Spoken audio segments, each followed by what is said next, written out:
Runs kindly for Morrison. It's Cal Morrison!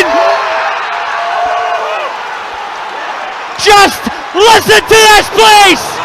Spencer takes over. It's Brad Spencer! It's in the back of the net! There's Donaldson driving forward. Cole Donaldson! That is simply ridiculous! There's Tom Lang! Oh my word! Unbelievable! Phenomenal! Incredible! Invincible! This is Falkirk Daft. With Behind the Wall and the Falkirk football fans in training. Grangemouth 2, Clydebank 0. We hate Airdrie, everyone hates fucking Airdrie. Yes, ladies and gentlemen, it's 5 wins from 5 in the league for the Bairns, taking our unbeaten run, let's count it up now, to over 515 days and extending it to 43 league games unbeaten. How good does that sound? This side just do not know how to lose. Hello, I am John McAnally. Welcome to Falkirk Daft stroke Grangemouth Daft. And as ever, joined by the Ginger God of Pod, the one-man band in the main stand, it is Ross Wayne. Good evening, sir. Good evening. Natural order has been restored, as they say.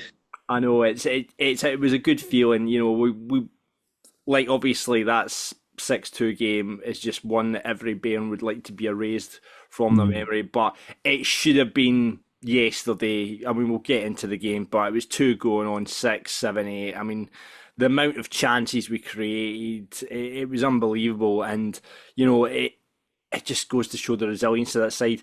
It felt like one of those games, Ross, where you think the longer it went on, you thought they're going to get up the field and score, And just get one chance and score with it. But as we keep saying, this side is a totally different animal from that side that lost there at 6-2, you know.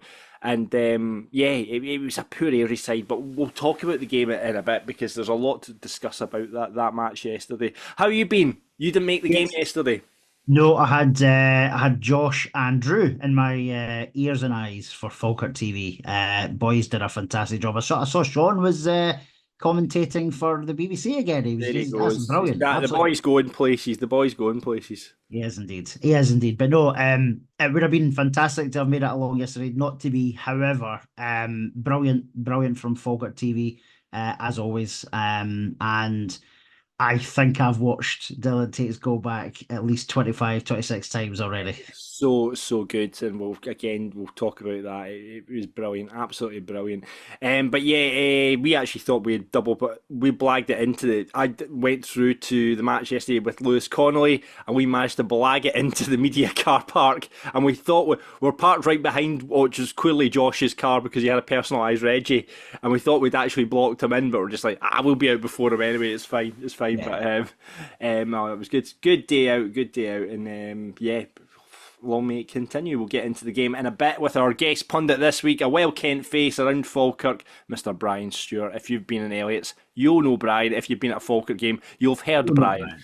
So, Brian's going to be on looking back at that Airdrie game. But let's first of all talk about celebrity fans. Ross, Billy Martin's been in touch with us, and one we forgot actually, DJ Rankin.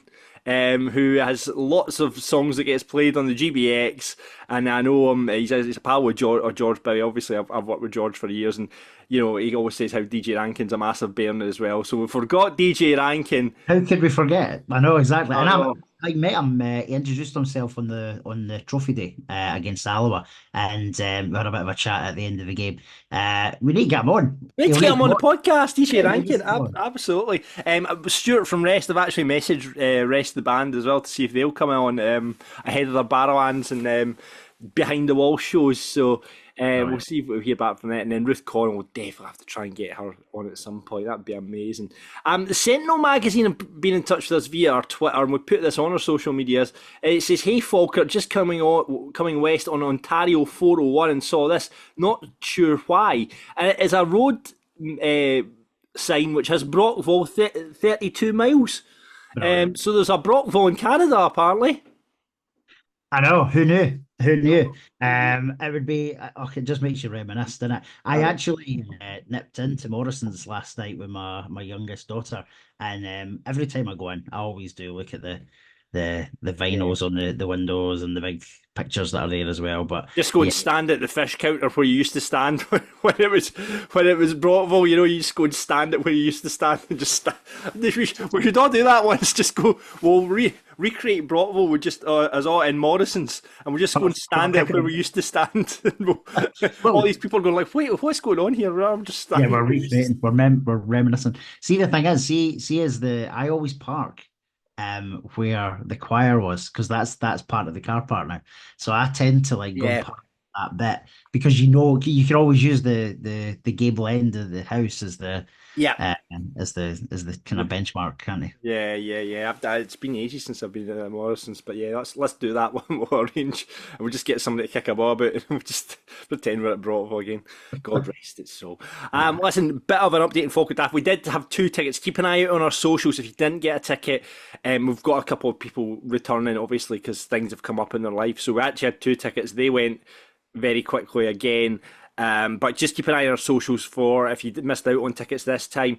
There might be more tickets available, and we'll let you know on our socials on Twitter. But we have our guest booked, and I'm delighted. We're not going to reveal, we're going to tease it on, so follow us on Twitter and Facebook. We're going to put a wee tease to it. But I think, Ross, and I think you'll agree, I would say definitely a modern day Falkirk legend. Absolutely, modern day Falkirk legend. He will have lots of fantastic stories from his, I was going to say career, but he's obviously been here. He's been with us a couple of times. So it's here, guys. That's a clue in itself. Don't go any further. Don't go any. Listen, your mugs are giveaway as well. But no, it will be fantastic. It will be fantastic. Got a couple of things. We've been speaking to the boys at Falkirk TV. You mentioned them, Sean and Josh. We're having a special edition of Falkirk Daft versus on the night. So where me and Ross will be going up against the Falkirk TV boys. So we're going to have to get in serious swatting and training for that, Ross, because I've got a feeling what we might have on those boys though is experience and age. I think so. That is where that's going to come in. But then if they do swat hard, and shall we announce the quizmaster, because he's very excited that he's the quizmaster? Is he very excited? Yeah, go on then. Who's going to be our quizmaster? So for those who are regular watchers and listeners, he's been on before as a guest pundit. He's also the main star, in my opinion, of Still Game, is Mr. Big Grant Thompson. So he will be coming on, Big Grant, he will be coming on to Falkirk Daft Live on the night, and he will be the quizmaster. He did ask if he had free reign as to the complexity of the questions, so I think he will do a fantastic job. That's interesting. I'm sure we will not be able to resist saying when he's done one question, keep him coming. Keep them coming. Keep them coming. So that'll be good. And I think this is the best announcement about Falkirk Daft Live. However, we spoke to Brian at Behind the Wall, and we're going to put on a special Falkirk Daft Venom on the night. After Ross discovered the Venoms at the Sphere game when he came round to mine, I was making them. We're going to have Falkirk Daft Venoms on the night, which I'm very excited about. Brilliant. I can't wait for that. Genuinely. And there's chat. I don't know if it's confirmed or whether it was just yanking our chains, but he may rename one of the pizzas after us as well. That'd be amazing. Falkirk Daft, their own name, I think, was the last working title of the name. So no, it'll be a great night. And remember that if you've got your tickets, we'll give you more details as it goes, and we'll reveal our guests. But that's the night before the Dunfermline match, 25th of October. So we'll have a good, and we don't think that'll be moved now because we're playing on TV the week before, so I think they'll save because they're only allowed to go to each ground twice, so they've been to us once already. So I think they'll save the Dunfermline Falkirk match for the next one is it March, isn't it? It could be, but then will they maybe even, depending on how well we're doing, John, for April or May, if something else is happening at the stadium? Well, yeah, we'll wait. Somebody's got to win it. Somebody's got to win it. So they're all very exciting. Looking forward to Falkirk Daft Live. Looking forward to meeting you all down there as well. Ian O has been in touch with us. Said we're talking about the grip socks. Obviously, thank you very much to Chris McGill, CM Grips, who sponsored the episode last week. And Ross had the question about there was 95% of the first team wear Chris's grip socks.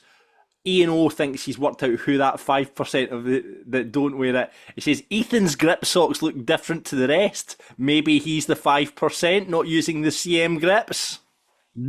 Yes, well, the pictures do suggest that he's not a wearer of CM grips, so that is a challenge for Chris. I did poke him, and he did share with me the names, but I can't. Oh, I need to hear who these are. There's 3 players. Are you not outing them? I'm not outing them. No, You. Listen, he might want to sponsor the podcast again. True. No, there's 3. There's 3, he said. Okay. I'll have a wee bit of a guessing game off air with you a bit later on. Listen, thanks very much to our sponsors, the Falkirk Football Fans in Training. The T8s are supporting each other through football and making memories along the way. Teams arrive as opponents, always leave as friends. Always a good drink involved with the boys as well. I bumped into Ali, who's one of the T8 members. He was just sat behind me yesterday, having a good chat, and said that we might see him in hospitality in a couple of weeks' time for the air game. So get involved with those boys. Like I say, they have got a great camaraderie. They've a great bunch of boys.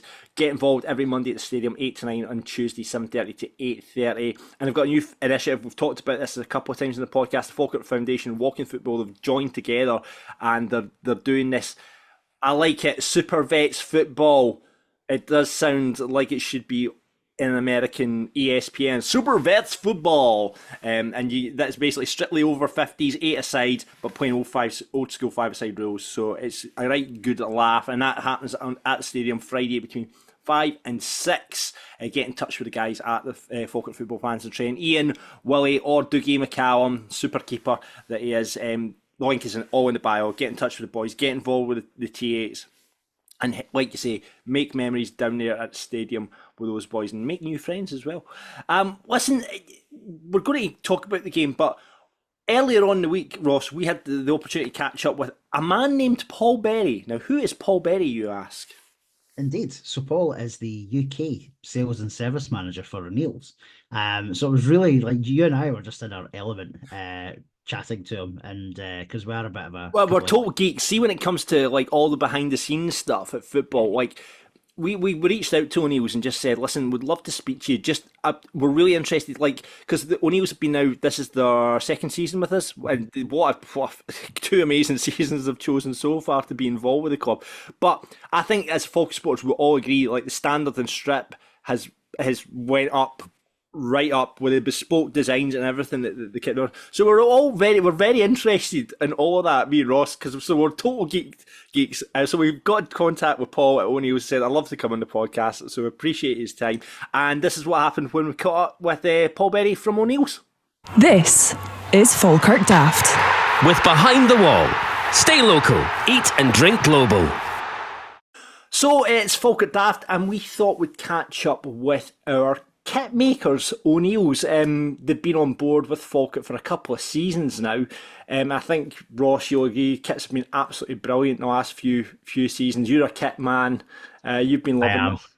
Yeah, no, I definitely am. There have been some very special kits already in the last couple of seasons, so long may it continue. Some very historic kits, and we just thought we'd like to know a wee bit more, because I think we'll agree the designs have been really brilliant for Falkirk, and we just want to know a wee bit more about the strips and how they've all come about. And we're going to speak to Paul Berry, who is the UK sales manager for O'Neill's. Thank you for joining us on Falkirk Daft, Paul. Morning, man. Yeah, morning, John. Morning, Ross. Morning. Fantastic. So you're based down south in Warrington. Just talking to you there off air, Paul. How long have you been working for O'Neill's? I've probably done close to 14 or 15 years now. So I've seen the growth of the company, significantly probably over the last 10. I'm from Warrington, like you say, down the M6. That's my usual route up to the likes of Falkirk and Ayr United and Partick Thistle up there. I'm from a rugby league town. That's the sport I grew up watching. But I'm probably a sports fan. I have an interest in all sports, which with a job role I've got, which really helps. Yeah, O'Neill's obviously is an Irish company. It kind of predominantly started in Gaelic football.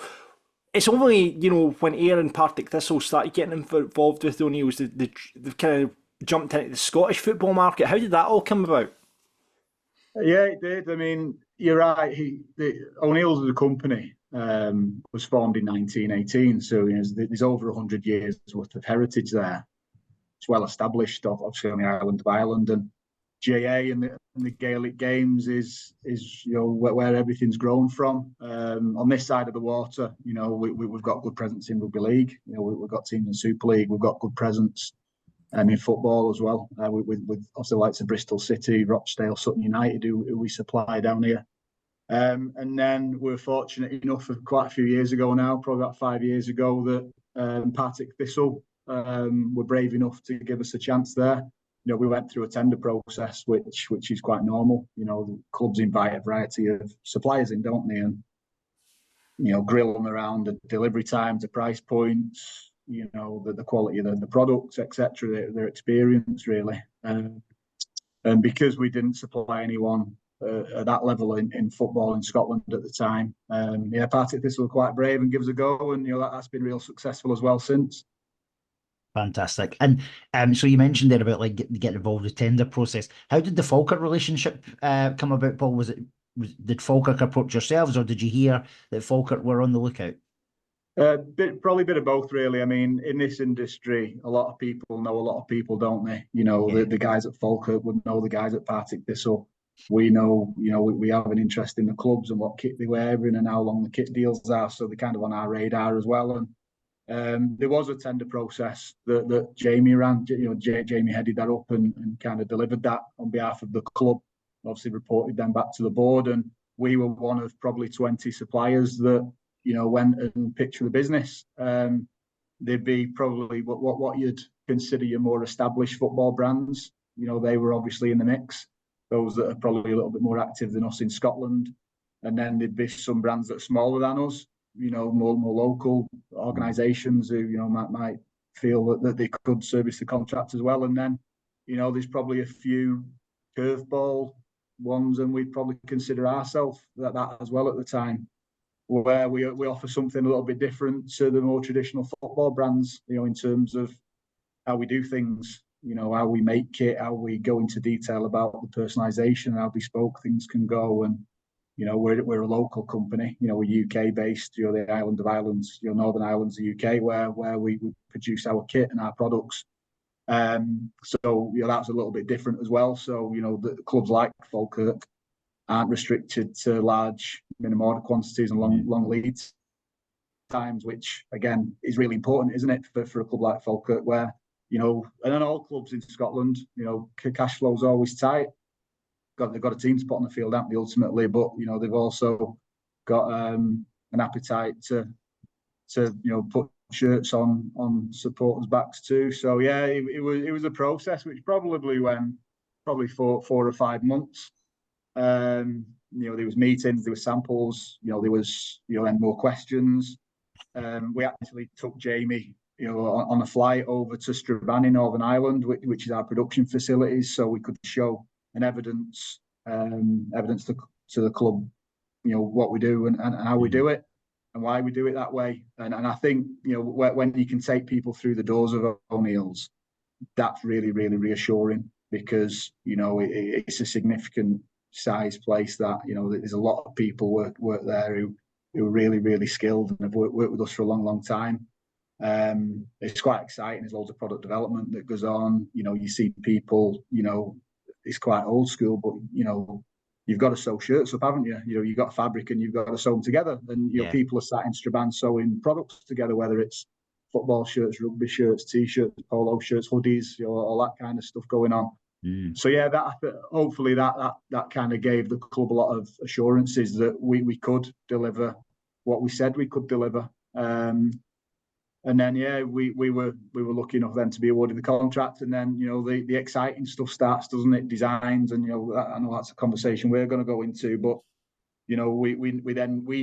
O'Neill's need to understand the club, the foundations of the club, what makes the supporters tick, the history and the heritage of the place, and that's really important for us, because that's why we're able to produce kits that, touch wood, have been really successful and well received so far.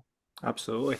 And before we talk about the design aspect of it, Paul, I'm intrigued because I love all the behind the scenes football stuff that the supporters don't get a hold of. How does a kit deal work out? Is it a case that you get a percentage of every shirt sold, or do the club order a stock and then they order it at cost and then put a markup? I'm intrigued about all that, how the dealings of that side of things work. A little bit, yeah. Without wanting to go into too much detail, we would be a commercial sponsor of Falkirk Football Club, so we would be a sponsor. We would financially invest in the club in a variety of different ways, and then we would produce the playing kit, the academy kits, etc. All the training kit for the players, which the club would then buy. And then there's the retail aspect as well. Now, this deal's a little bit different because there's obviously Greaves Sports involved as well, isn't there? So it's a kind of three-way partnership between O'Neill Sportswear, Falkirk Football Club and Greaves look after the e-commerce or the fulfilment where the retail's concerned. So, there's a lot of moving parts to it, but ultimately, yeah, you're right. The club buy product of us, but ultimately we invest a significant contribution to the football club financially every year. Interesting. I'd just like to know all the nitty gritty. And one of those football supporters are like, how does that all work? How does that work? Yeah. I get that as well, John, because Paul's interesting something you said. So obviously you mentioned about Jamie Swinney coming over to the factory and stuff.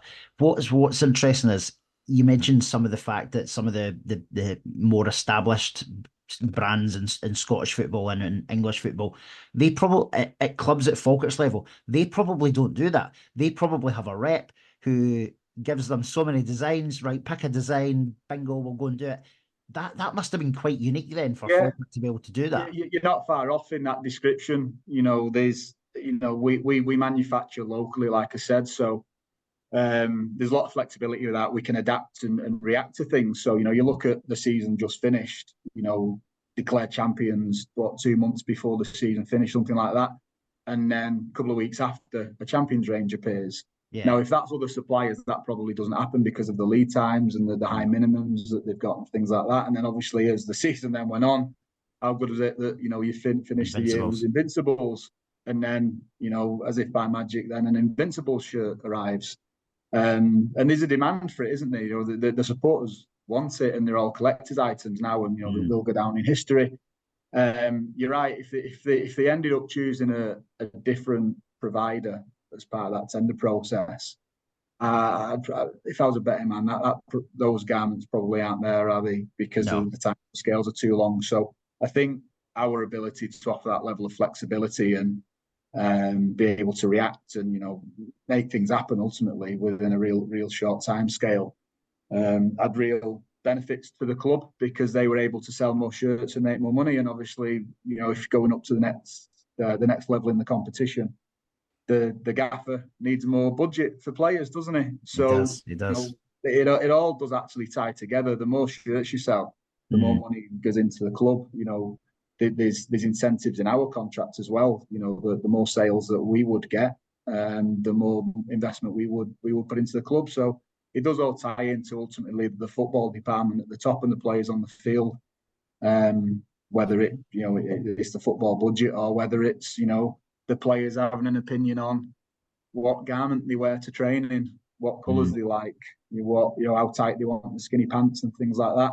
So all that detail is kind of the wider conversations that go on quite regular.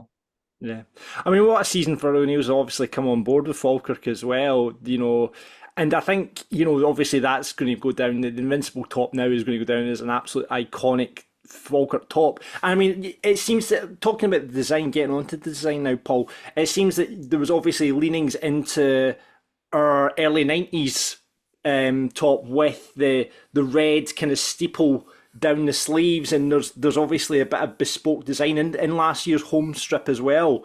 I think there's the checks, which harks back to another Falkirk top, classic Falkirk top as well. How did that all come about? Was that something that the club came to you and said, listen, we want a strip similar to this? Or is that something that your designers have went out and said, right, let's look back at the kind of classic Falkirk strips and see what we can do with them? It's a long process, kit design, and yeah, I'm glad you recognised all them bits of detail, because they're what make the kit, and that's what makes the kit unique. Now, in terms of where a kit design comes from and where that one came from, there's a lot of contributing factors. So, we have a team of sportswear designers here. Our office is in Lee Sports Village. We've got an office down in Somerset as well, over on this side of the water. We've probably got 16 sportswear designers there. Now, they don't all have a view and an opinion and input on what the Falkirk kit looks like, but we've got that level of kind of expertise on site. It's important we understand, like I mentioned before, the history of the club, what's gone before, what success they've had. Yeah, I remember the check of the Coq Sportif jersey myself. I think that's up in the stadium and probably in Jamie's office as well, framed. So that's something where that's an iconic moment from the club. When you look at the kind of tourist attractions in and around Falkirk, you've got things like the Kelpies, haven't you? You've got obviously the steeple, you've got the Falkirk Wheel, and then all the waterways, etc. All the history there. But in addition to that, you've got a CEO there who's also a fan. He's grown up as a boy, hasn't he? So from Jamie's perspective, we give the club input as well. We have a bit of a brief off them, and we go away and work away. But Jamie's got two hats. He's got his hat that's a fan, and he's also got his commercial hat as well, because clearly he needs to make sure the kit's commercially viable. And then you've got the board, who are maybe a different age demographic and maybe see things a different way, but also have an opinion on it. They know a lot more about the football club and the town and the area and the fan base than us. We work with Greaves, who are a big retailer, and sell an awful lot of football kit that's wider than Scottish football. I've been into that store, and there's AC Milan, there's Inter Miami. When the Euros were on, I think they stocked every shirt that was playing in the Euros. So there's a good level of expertise there as well, isn't there, from Greaves that we can tap into. There's the world of fashion and retail. So, a lot of things sometimes are dictated by what current fashion trends are, what trending colours are at the moment. And, there's no surprise that the keeper kits this year are mint, which is a trending colour, and lilac, which, you actually see all over the place, don't you, at the moment?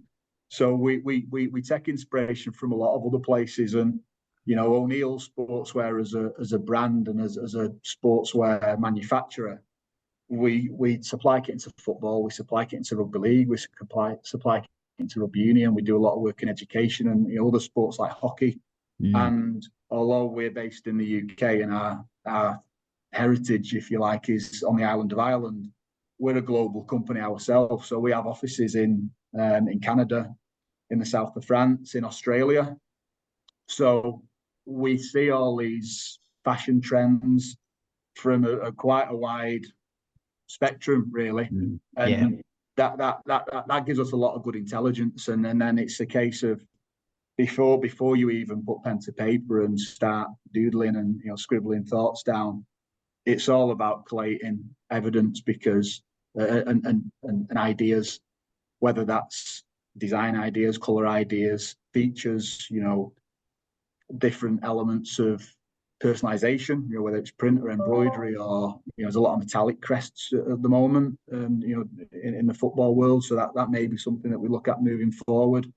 On the current kits for this season, the home and away kit, we've got that knitted collar and cuffs, which is something we trialed, if you like, on the third kit last year, and fans were really receptive, so we rolled that out. So that's the start of it, and you've got loads and loads of stuff, haven't you? And the challenge then is trying to get to a point where you've got a kit which means something, rather than just I don't know, a nice pattern with some Falkirk colours in. Although it's nice, it doesn't really mean anything. We always want our kits to mean something and be relevant. And there's probably a closer connection there to the fans, isn't there, as well? Whether that's colours, whether it's the checkerboard, in the home kit from the year before. whether it was a gold on this year's away kit because you were the champions last year and all these different things. So they've all got to be relevant, and you've got to have that connection between what the kit looks like and the fan base, because ultimately they're the customers. And that's definitely screamed through, Paul, because when you think about every strip so far, it's not just been the Falkirk colours with a Falkirk badge on it. There has been a nod, and obviously a huge nod to the, like, thinking back to last year's third ship, was just phenomenal. I assume it's sold out. I'm sure it has sold out in the shop and online and everything, but real quick as well, which was, that's an indicator to us that, we're doing something right. Yeah. All those people that we mentioned there, between the club, there's the board, the CEO, Greaves, us, our designers, with that one, it told a story, which was important, because a third kit needs to be a little bit different, doesn't it? It told a story. Yeah. But actually, as a football shirt, it was really, really effective as well. And, you've got football fans, haven't you? That are interested in the club. So, we've been really pleased with the response, and we gauge feedback from the club, we gauge feedback from the sales, we gauge feedback from social media comments, positive and negative. When kits are launched and products are launched, and people are wearing them out and about. So when we look at the kit for the following year, there's a little bit more intelligence that we've got. Yeah, of course. What makes the fan base and the supporters tick, and it's a real tough ask, that as well, because you've got such a wide age group of supporters, haven't you? You've got boys and girls who are 5-6 years old going to the game, and they want a kit which they like, and you've got 90-year-old men and women going to the game, and they want a kit that they like. And they're two completely different ends of the spectrum, aren't they? So to get something that everybody likes is impossible, and that'll never happen. But if you can get it right most of the time, then that's quite pleasing, really. Yeah. What's been your favourite kit out of the? I think you've done, is that 5 now that you've done? So that's the 3 tops from last season. Oh, the goalie tops as well. Obviously, have you got a favourite? Do you know, there's plenty, isn't there? And you consider the other garment, away from the on-field playing kit at the moment, but I really like the players' warm-up kit this year, which is the grey with like the marble effect, navy blue. That's real cool. And then there's a different colour for the staff. I think the players' training kit this year is really effective, which is the navy with like the grey shattered glass pattern down the sleeve, which is in the shape of the steeples, isn't it? So there's a connection there. But I think my favourite kit, which wasn't a player's kit, it wasn't an on-field kit, it wasn't a piece of training wear. We did a retro kit last year, didn't we? And it was a Beezer Homes, the white one with a knitted collar, and it was we obviously embroidered the retro crest, but we put the Beezer Homes sponsor logo on the front, and that was, we used like a felt, isn't it? Like a 1990s sponsor print. Yeah. Now that's cool. That went down really well, and we did a corresponding walkout matching jacket with it as well. It was proper. It was proper cool. We both bought the. Well, I bought the tracksuit. I think you bought the. Yeah, I bought the top of the tracksuit. I've seen so many people kicking about with that tracksuit on. It's unbelievable. Yeah. We did our Falkirk Daft live event at the end of last season. It was great to see Cole Donaldson, the captain, and Tom Lang, our 2 centre halves, coming out in that kit. It was a really special moment. Yeah. How good's that? Yeah, but I think so far that's probably my favourite. I mean, there's been so many good ones. The playing kit, the off-field kit, the warm-up wear, the players kit, the staff kit, just the retail ranges as well. And there's been plenty of good stuff. And that's all. I'd be hopeful that's a reflection of the amount of work that we've put in. Our team put into trying to get it right and get the detail right and make sure we're in touch with the fan base. Yeah, by the way, I think this year's away top is one of my all-timers. I think it's absolutely stunning. I don't know where the Spanish influence came into it, but I love it. Absolutely love it.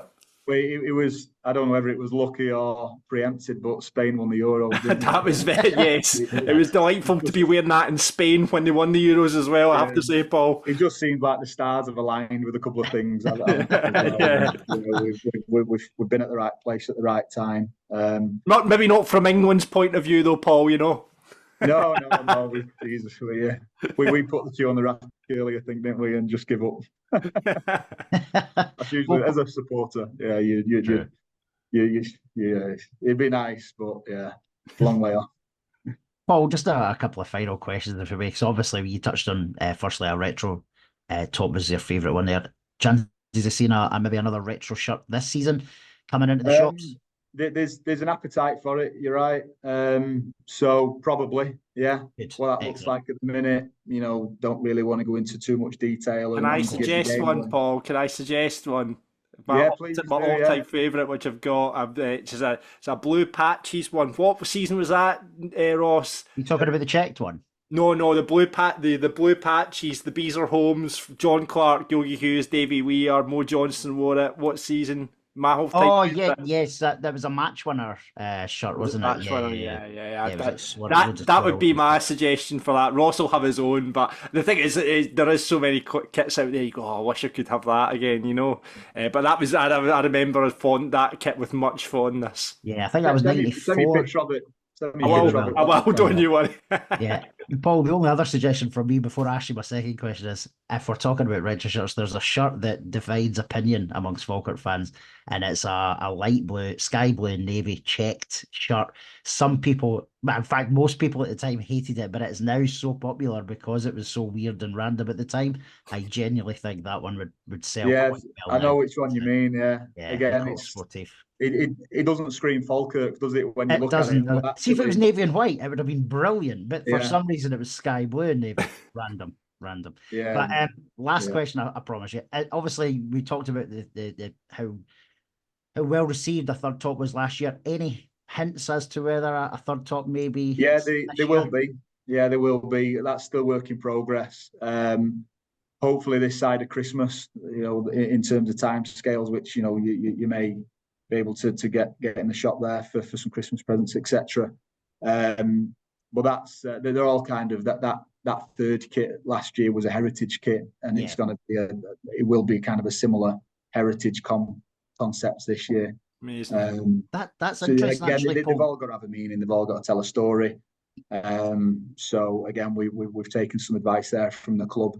Yeah. Around which avenue we should go down. So yeah, there's been plenty of work going on behind the scenes. So it's just a case of spacing the shirts out a little bit, I think.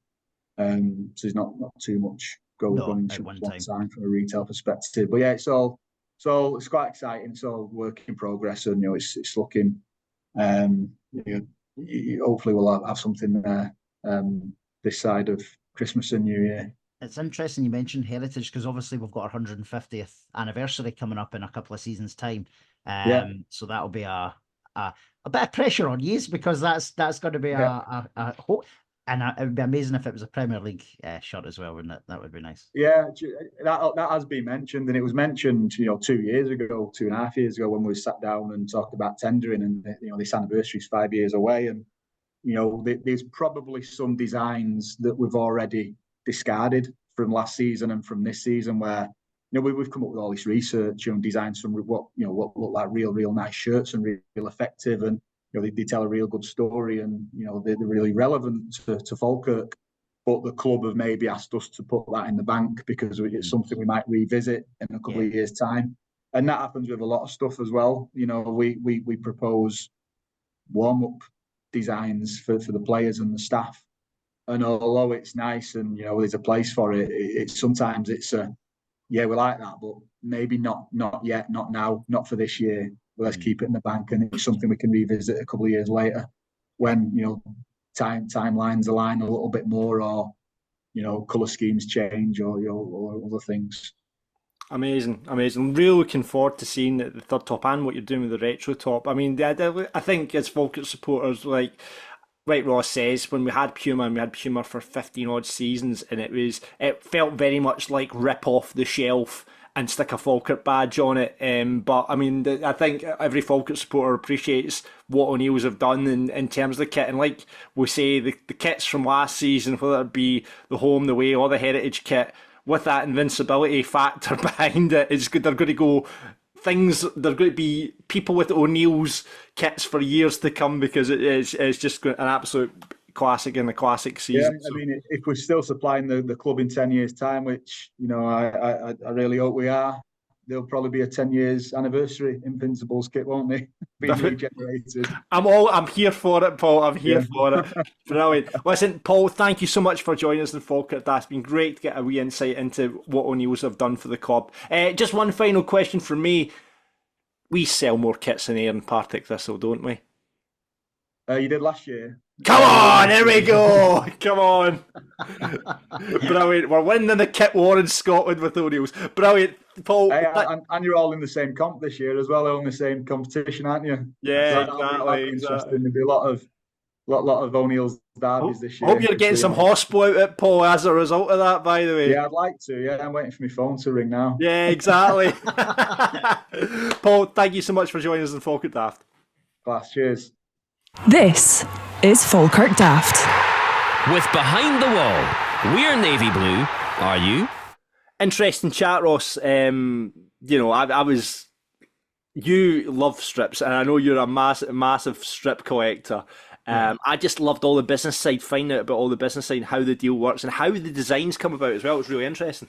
Yeah, I think between us, I think we covered all the questions that we kind of hoped to ask, or hopefully covered the ones that the fan would want to ask as well. But you're right, it's third strip on the way and retro kit on the way.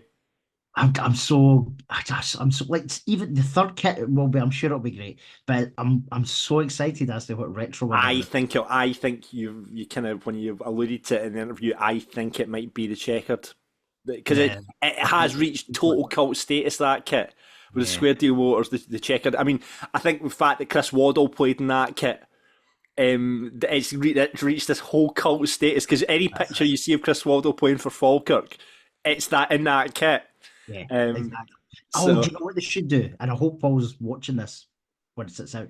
Is they should make every shirt have number 8 on the back, like, you know how they can Yeah. Don't put his name on it, because they never had his name on it, but No. put number 8 on it. That would be fantastic. That'd be amazing, absolutely amazing. So, really interesting chat with Paul, and it sounds like O'Neill, they've got a really good relationship with the club, really good relationship with Jamie, and long may that continue. Because again, we said at the start there, it's like the kit has definitely improved, hasn't it? Oh, massively! Just the quality of the kit, the designs are just phenomenal. And as Paul said, it's not even just the strips. Like, if you think about like all the retail options that are now there as well, like the stuff that this season I think's even better than last season, with the steeple design on the shoulders of the quarter zip top, and you've got the pre-match training top that's got the steeple on it as well. It's just absolutely fantastic. Yeah, we're currently recording this on a Sunday afternoon, so the women haven't kicked off because it's a 4:30 kick-off at the stadium today. So we don't know what's going on with the women. They're playing their bitter rivals. I think they've got a bit of a rivalry with West Dyke ladies, so they're taking them on down at the stadium as we speak. I really need to get down and see the girls at some point. My Sunday morning show on the radio is coming to an end, so I'm definitely have to get down and see the girls at some point. But good luck to the girls, and remember, fixture list coming up. They've got Forfar Farmington at the Falkirk Stadium next weekend, so that's next Sunday. Down at the stadium, we're playing Forfar Farmington, but hopefully we'll get a win against our rivals West Dyke ladies today. Couple of fixture changes, Ross. Livingston, who are meant to play next weekend, that game has been moved to Tuesday the 8th of October, so not far away from that. Under the lights, that'll be good. I do like a wee midweek game. Me too, and it'll be obviously the new fancy lights, because as we know, when it's the chance to play the disco lights. You never know. I wonder if they're working yet. Obviously, it's the new LEDs as well, so we all got a glimpse of them at the Queen's Park game, because it was still quite light. Mm-hmm. Whereas by early October, it'll be quite dark by that point. So I think they'll be on. Yeah, fingers crossed the disco lights are working. That'd be kind of good. Let's get the disco light. I'll get DJ Rankin. Let's get DJ Rankin booked for that. Yeah, absolutely. But that's two big games because we've got Ayr at home on the Saturday and then Livy at home on the Tuesday night. That's a big few days. I am delighted with the next announcement is that the game we were meant, because we're out the Trust Trophy now, Diddy Cup anyway, the game we were meant to be playing midweek on Tuesday 29th of October away to Thistle has been moved to Saturday the 12th of October, which means Glasgow away day, everyone! Woohoo! It's far better going there on a Saturday, and it really Aye. is. Aye. Couple of bevies up. Right, so I'm thinking, Ross, get the underground out to the West End, couple of bevies in the West End, up to the ground, and on the way back, go to your favourite pub. Woodside. Yes. Yes. Yeah. That's what I'm thinking for the radio. I've already got in my head. Do you know what we should do? Falkirk Daft sub crawl to the West End. That sounds good. That does sound That's a good. good idea. Let's do it. We'll have that in our locker maybe for the game against Thistle, but that's happening on the 12th of October. Another bit of news from this week: John McGlynn, manager of the month in the championship. So Yeah, listen, you can't. I know people might have said Scott Brown should have got it, but do you know what? We were unbeaten. We beat Hearts as well. I know it's a league award, but we won every game in the yeah, league, and more than deserves it. And an achievement for that! Like coming off his operation and the recuperation from that, and it was great to see him. The pictures of him yesterday as well. There's a couple of Ian Sneddon photos. One where he's sitting on the bench, obviously with the sticks at his side, and then he's on the park at full time as well. Love it, love it. yeah, no, superb. Good to see him back in the dugout yesterday. He wasn't moving far away from the dugout, as for sure, but he was on his crutches yesterday, so it was good to see John back in the dugout, and may his progress, and hopefully we'll see him back and walking about pretty soon. Right, well, we should talk about yesterday's game. Let's do that now, and we're going to do it in the company of the one, the only Elliots legend. It's Brian Stuart. There it is. Hi guys, How you doing? I'm not too bad, mate. Yourselves? Good. I know I walked across, but I was at the game yesterday, and Brian was down the front in his usual position, hollering at all the players. And I walked past him and said, "I'm on the podcast tomorrow." And I went, "I know, Brian, I know." You love it, John. No, absolutely. I saw you having a wee chat with Calvin Miller as he came off the pitch yesterday. I was just saying him yesterday about doing a bit of whinging at Saki yesterday for no passing the ball and that. But I think at the end of the day, they just got on with it and they proved at the end how good we actually were. You know, Absolutely. came off and under the game he did. So Absolutely. Let's talk about it then. But Brian, we know you, obviously your Falkirk story because had you in the podcast. Go and tell us. We've been asking all this season. Who's the worst player you've seen in the Navy Blue? this season, No, All the time you've watched Falkirk. Christ almighty, I think it's got to be Enoch Shalomney with a long shot. I think it's Really? I loved her big show of me. that just tells you you're nothing about Falkirk, doesn't it?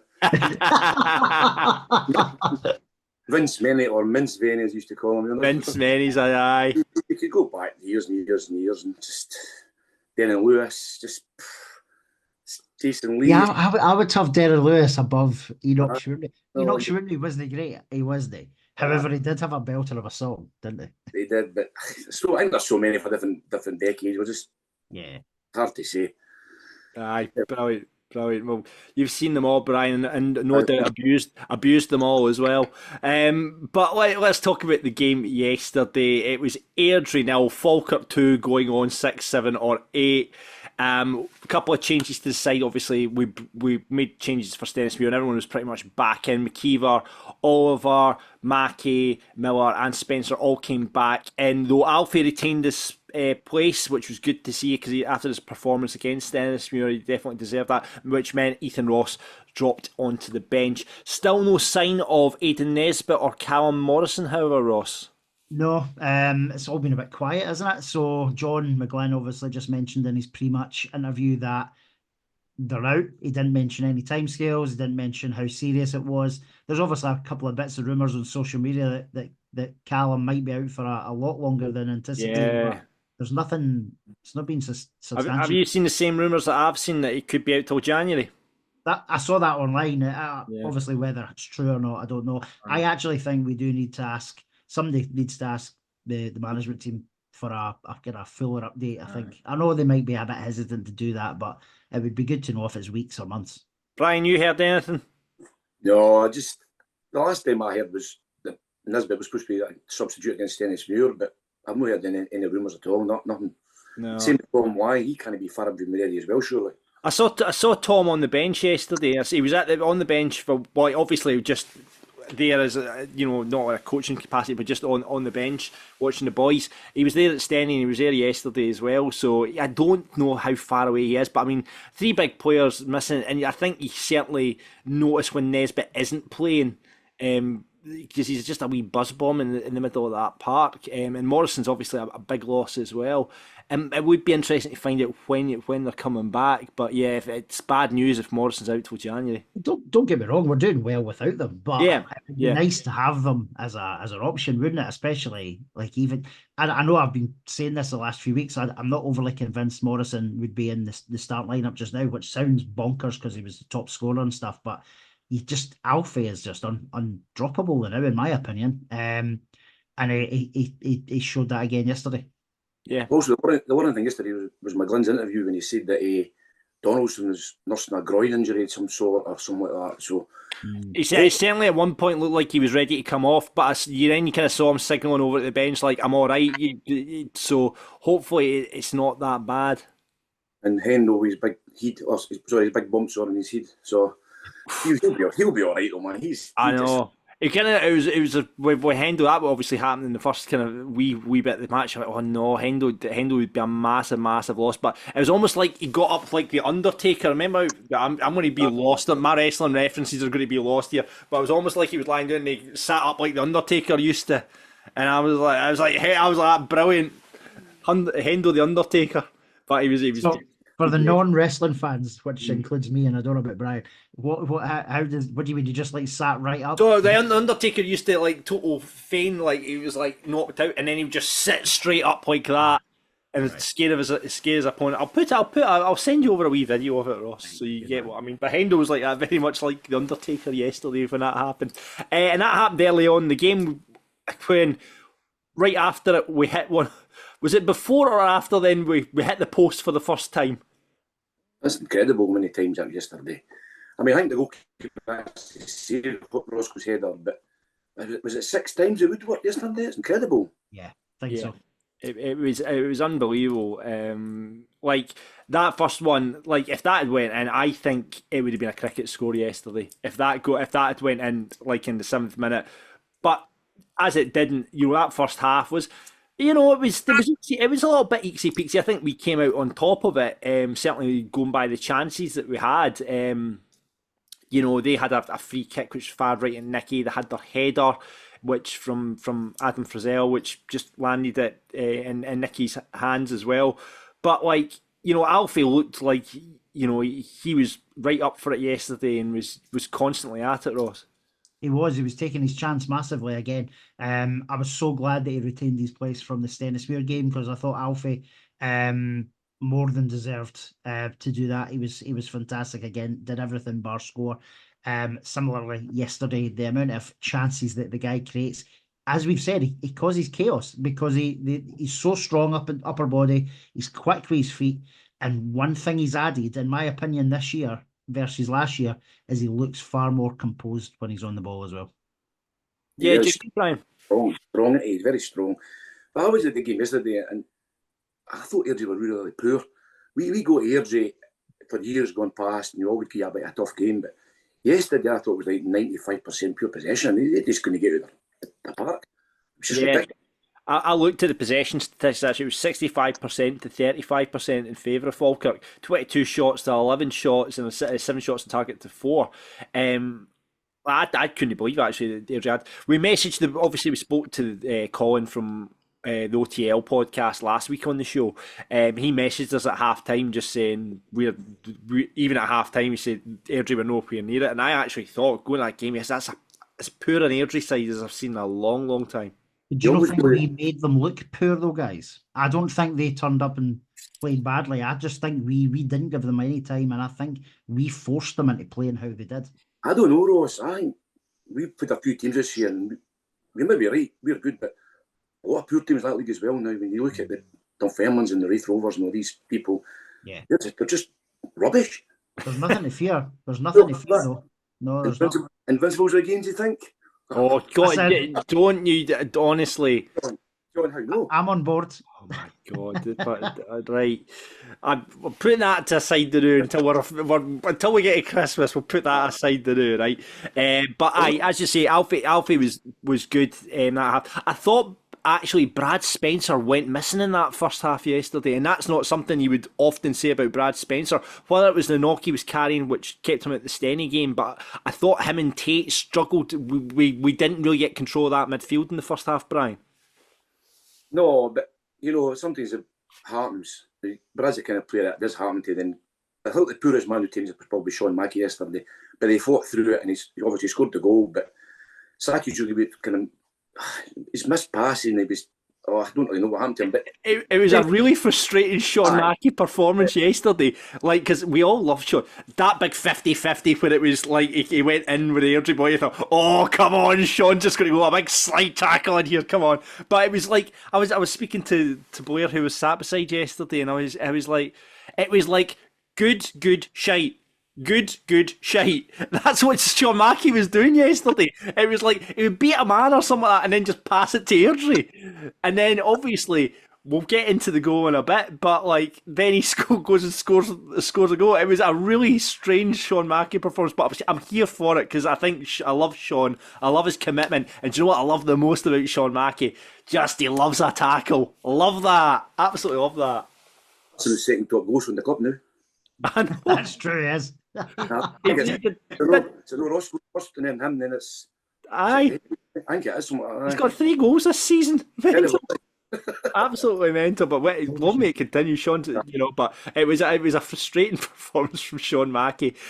Calvin was a little bit frustrating yesterday as well. That massive chance came right at the end of the half. I thought he was offside, but looking back on it, he by the way, he played the line. So I don't know, I can't remember who it was. Was it? I think it was maybe Matt. Was it Mackey who put the ball in behind? Mackey put the ball in behind, and Calvin broke the offside trap. You're all, it's that one of those moments you're up out your seat, thinking he's going to score here. Be fair, again, we've got to talk about the Airdrie goalkeeper who had a great game yesterday as well. Great save for him. He did have a great game to a degree, but he Well, had bonkers moments as well, did he? Aye, he certainly did. But yeah, I mean, you thought when Miller went through, but like obviously he tried to go through his legs, and the keeper's been able to save it. I don't think he had much other option though, because see when there was no one up with him. Yeah, he was on his own. He did look up. You see in the highlights, he purposely looks up to see who's there, and there just wasn't. And he thought, well, I'm just going to go for it. And the Airdrie boy was backtracking as well, and just thought, if he goes in, cuts inside the Airdrie defenders, maybe got it. But I think that was his only option at a narrow angle, so fair enough. So first half, we should have probably went in 1-0. But second half, that's when we really got a grip of the game, Brian. I don't know if you agree. I thought that's when the midfield went, right, okay, we've got to own this pitch now. I think teams are actually getting fitter and quicker as the game goes on, because that team's constant 90 minutes. There's just no way up. And you seen teams that belong to the last team, that team just seem to get bigger and stronger as they go along.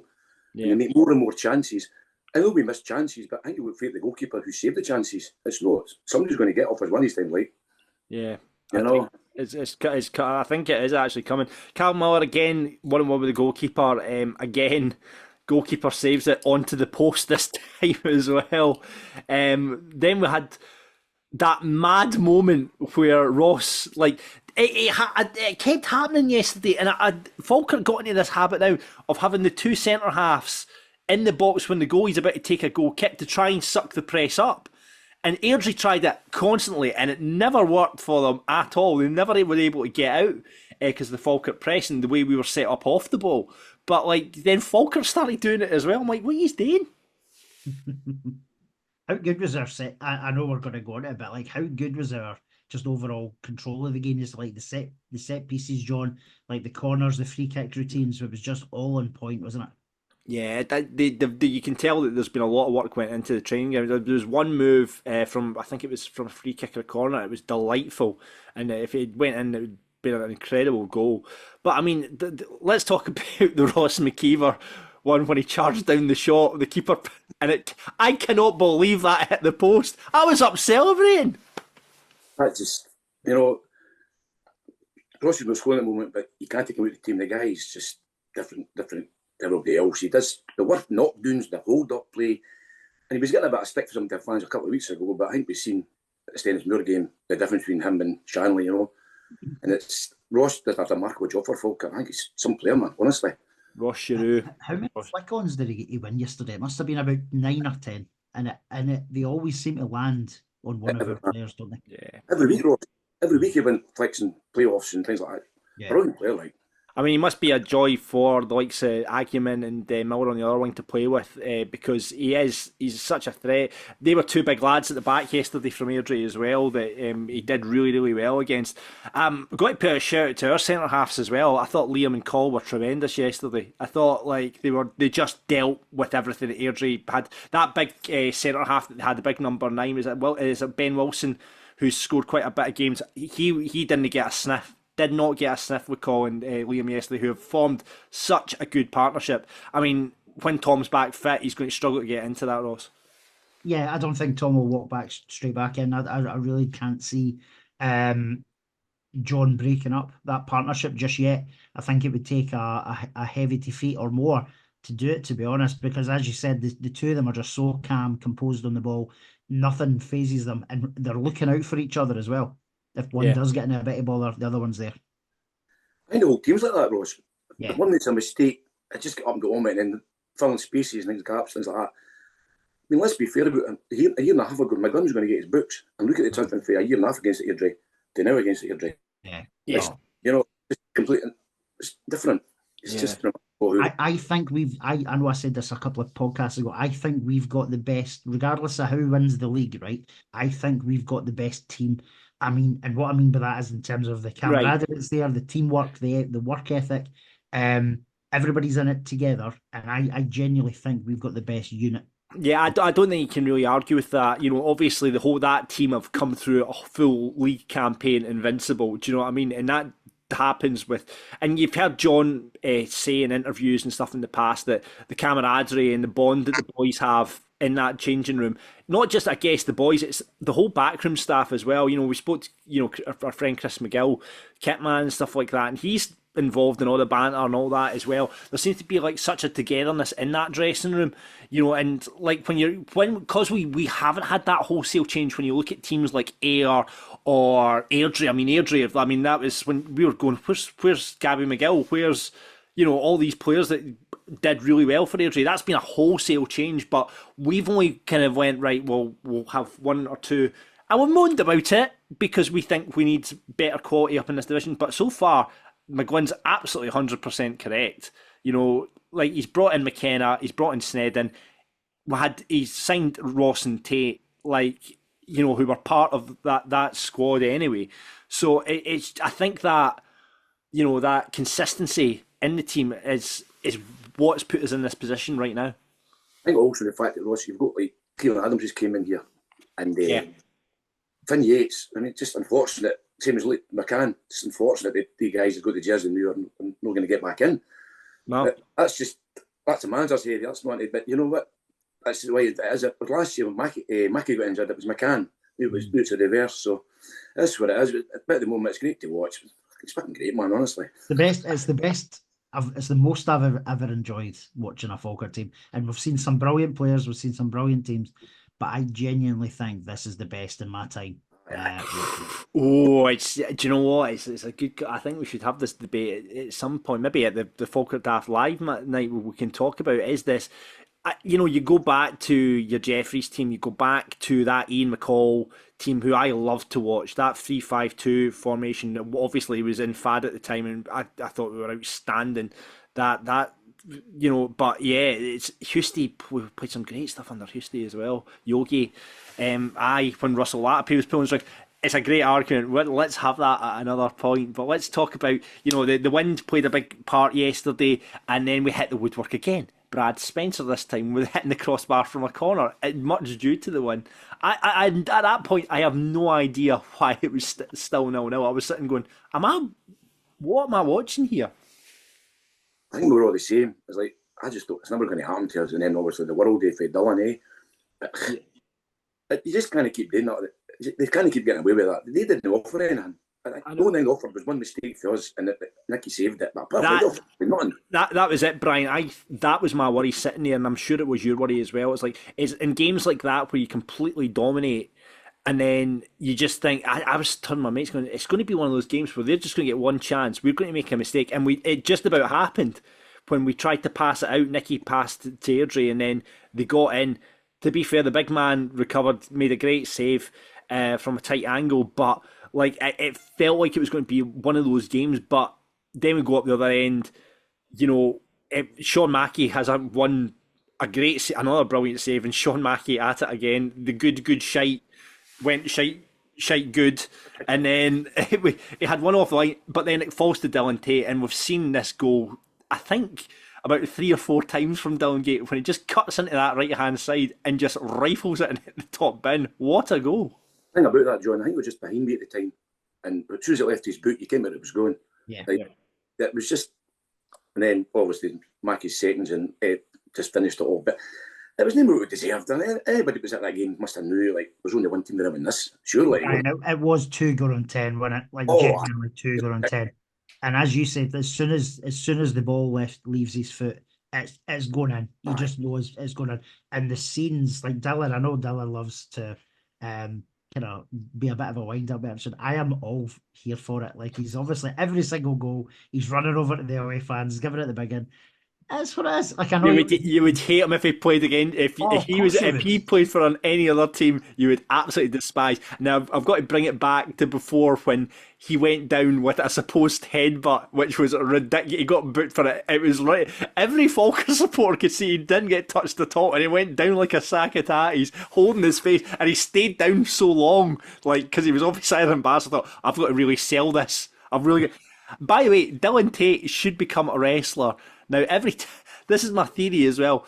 He sells so well. Now, if you're in the wrestling trade, you'll know what a sell means. But he wins fouls all the time for nothing, just for falling on his arse. When he feels a bit of contact at the back, he's on his arse, free kick. Then, he's like the modern day Lee Miller, isn't he? Then he sells like he's been absolutely battered in the face. Like down like that, it was ridiculous. I was embarrassed for him, absolutely embarrassed for him. About that, John, is we played party. The guy actually got sent off for diving. The guy was booked for diving, but he's already booked. That could be got sent off for that. Yeah, you know? And that guy got booked for basically nothing. His wheel never done anything, but doesn't matter about that now. It's done. I was panicking though. See, when he was giving it the big in with I was so worried that the ref was going to go over and book him for winding up. He stayed on the pitch though. That was very smart from Dylan. He stayed on the pitch. He didn't come off the pitch. He stayed in the white line, so you can't get booked for that. But you would honestly, see as an away supporter, you'd hate the wee bastard. You would really hate him, wee bastard. He's such a winger. He's not going anywhere. Oh, I know, exactly. Loved it, and what a goal from Dylan.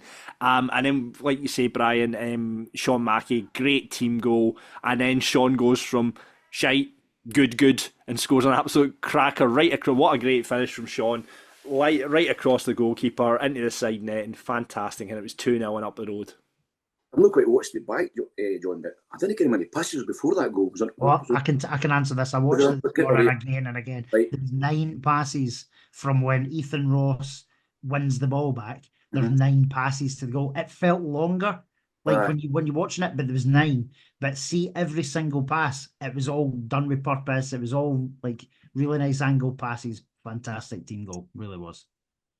John, I think we're now 43 games unbeaten, which to any Falkirk fans amazing. But remember this, not a single bit in the papers we said about this. If this had been the ugly sisters for Glasgow, it'd be plus to our world. Yeah. 43 games is, our time's going to be remarkable because we'll never ever see this again. We'll never see it again. We'll absolutely never ever see it again. But you didn't get any press about this. It's all about, it's the usual shite you get for them. It's only Falkirk, But when our championship teams, and I know some of them are starting to sit up, right? But when our championship teams or championship team fans going to give us the credit for how well we're doing? Because all we're hearing so far is, oh, well, it's the same team as this one League One. You wait till you've had a quarter. How long are they going to give it before they go, do you know what, they're a superb team? I think once you played everyone, then that's when you judge it. We've still to play Airdie in the league. I know we played them in the cup and played very well. Rovers don't. Like, I watched that Rovers game. I mean, fair enough, they went down to 10 men after 15 minutes. So Rovers, we've seen Thistle. Livingston's a really interesting one for me, because Livingston for on paper have got a decent side there, you know, and it'll be interesting to see how they fare. But we've got a few tests ahead of us. But I think once you've seen all the sides in the league, that's when you can start saying, are we going to be title contenders this season? It's the first time in a long time we've actually gone to a football match and nobody scared anybody. Like we're worried about today's game. Let people worry about us now, because I think we're not going to be. I'll tell you, and it's not an arrogance, so Brian, is it? Because we're not coming at it from an arrogant perspective, but we've earned the right to be confident based on what we've seen. Yeah, we've no fancy dans in our team. It's just basic football players who try hard and work. What we've been asking for. There ain't these big ego guys. You know what I mean? They're all decent. They all guys. get it. They all get it. I think that's why there's been such a reluctance to bring anyone new into that squad, because John knows, you know, just one bad apple in that cart could upset the whole thing. And you know, we've not seen that, because like you said, Ross, and alluded to earlier on, it's such a team, and you can just tell it's the best team in the league in terms of that. That's our thoughts. Let's hear what John McGlynn had to say, and we'll play the John McGlynn bit. So there you go, John on his crutches, hobbling. I mean, you seen him just sat in the dugout yesterday. You could just feel that he just wanted to get up and kick every ball yesterday. Yeah, and you know, like, John's not going to change, and I'm sure it'd be interesting to see what he was like during the week on the training pitch as well. Interestingly, I see Christophe Berra's still there. Yes, that was the second game on the bounce. It's like Christophe Berra's back in, is he? On the bench. Yeah, he was there. I don't know if I'll be interested to see what's happening with him, actually, because he, you know, in credit to when he came in at the start of last season, you saw a marked difference in big calls game and Tom, and you know, you think, well, it's Christophe Berra, who's Scotland international, played in the Premiership down south, and he's come in. You think maybe that's had a great effect, and I'm guessing Cole being a big Jambo and a big Hearts fan as well, it's not bad for him to have Christophe Berra to learn off of. But no, I wonder what the situation is there. It'd be interesting to find out if Christophe Berra has become a full-time member of the club. He also became a much better place to become captain. Yeah. Before it was Steve McGinn before that, and you know, it was a nightmare sometimes, but since he's become captain, the guy's just been flawless, Brian, hasn't he? It's tremendous. I saw a lovely moment when Cole came over to give the captain's armband yesterday. His dad ran down to the front as well and gave him a big hug as well. So that was a really nice moment yesterday as well. Let's see what you guys are saying to the game, though. Jamie kicks us off by saying, happy Bairn the day. And this is Jamie from Texas, by the way. Jamie says, happy Bairn the day. Enjoying my invincible beers. We didn't batter them, but we kept our heads and keep doing what we did and broke them down with two superb work goals. Looking forward to a wee free hit against Celtic next week. It's between Dylan and Sean Mackey for my man of the match. Dylan lost it for me with his wee bit of shitey acting. That was up there with Simple Jack from Tropic Thunder. Do you know, I don't know if it did detract. I think it adds to his shithousery. Yeah, exactly. Yeah. Dale says that's as good a win as Airdrie's hammering of us a few seasons back. Not once were we in any danger of losing the match, and barring some last-ditch defending, luck and scalping the bar, we would have been 6 goals to the good. Tate, once again, unlocking things when required and set us on our way. Mackie will be the first to admit he had a bit of a mare today, but as always, if he makes a mistake, he goes and atones for it. Absolutely brilliant, Falkirk. Yeah, Kevin says, brilliant result, fought hard against a team that were set up well to frustrate us, took the second half to get the breakthrough, and what a breakthrough it was. Sure, that's us in the top 10 now for unbeaten runs in European football. 42 games for Milan and Ajax, so another club record, and long may keep going. I believe Barcelona are 44. I think that's our next target, is Barcelona at 44. Right. Amazing. So we need to get past Wraith unscathed then. Yeah. For the 44. That would be good. Yeah. Jack says, don't know if this is your Jack, actually, Brian. He says, what's left to say? Revenge is sweet. Dylan Tate is a champion and a hero. I thought he flattered to deceive at first, but what a player. Good to see John back looking well as well. Yeah, Sam says cruise control for most part today, and that second half was one of the most dominant displays I've seen. Could easily have been 6 or 7. Is Dylan Tate the biggest wind-up in Scottish football right now? Quite possibly. He quite possibly. Like, wait to see him against Celtic next week. Jesus, see if he scores against Celtic and gives it up to the Green Brigade. That'll be amazing. He's 20-1 to score at any time. By the way, that is a great price. I think that's a really good price. If he scores, I'll go to the Green Brigade. I'd take that.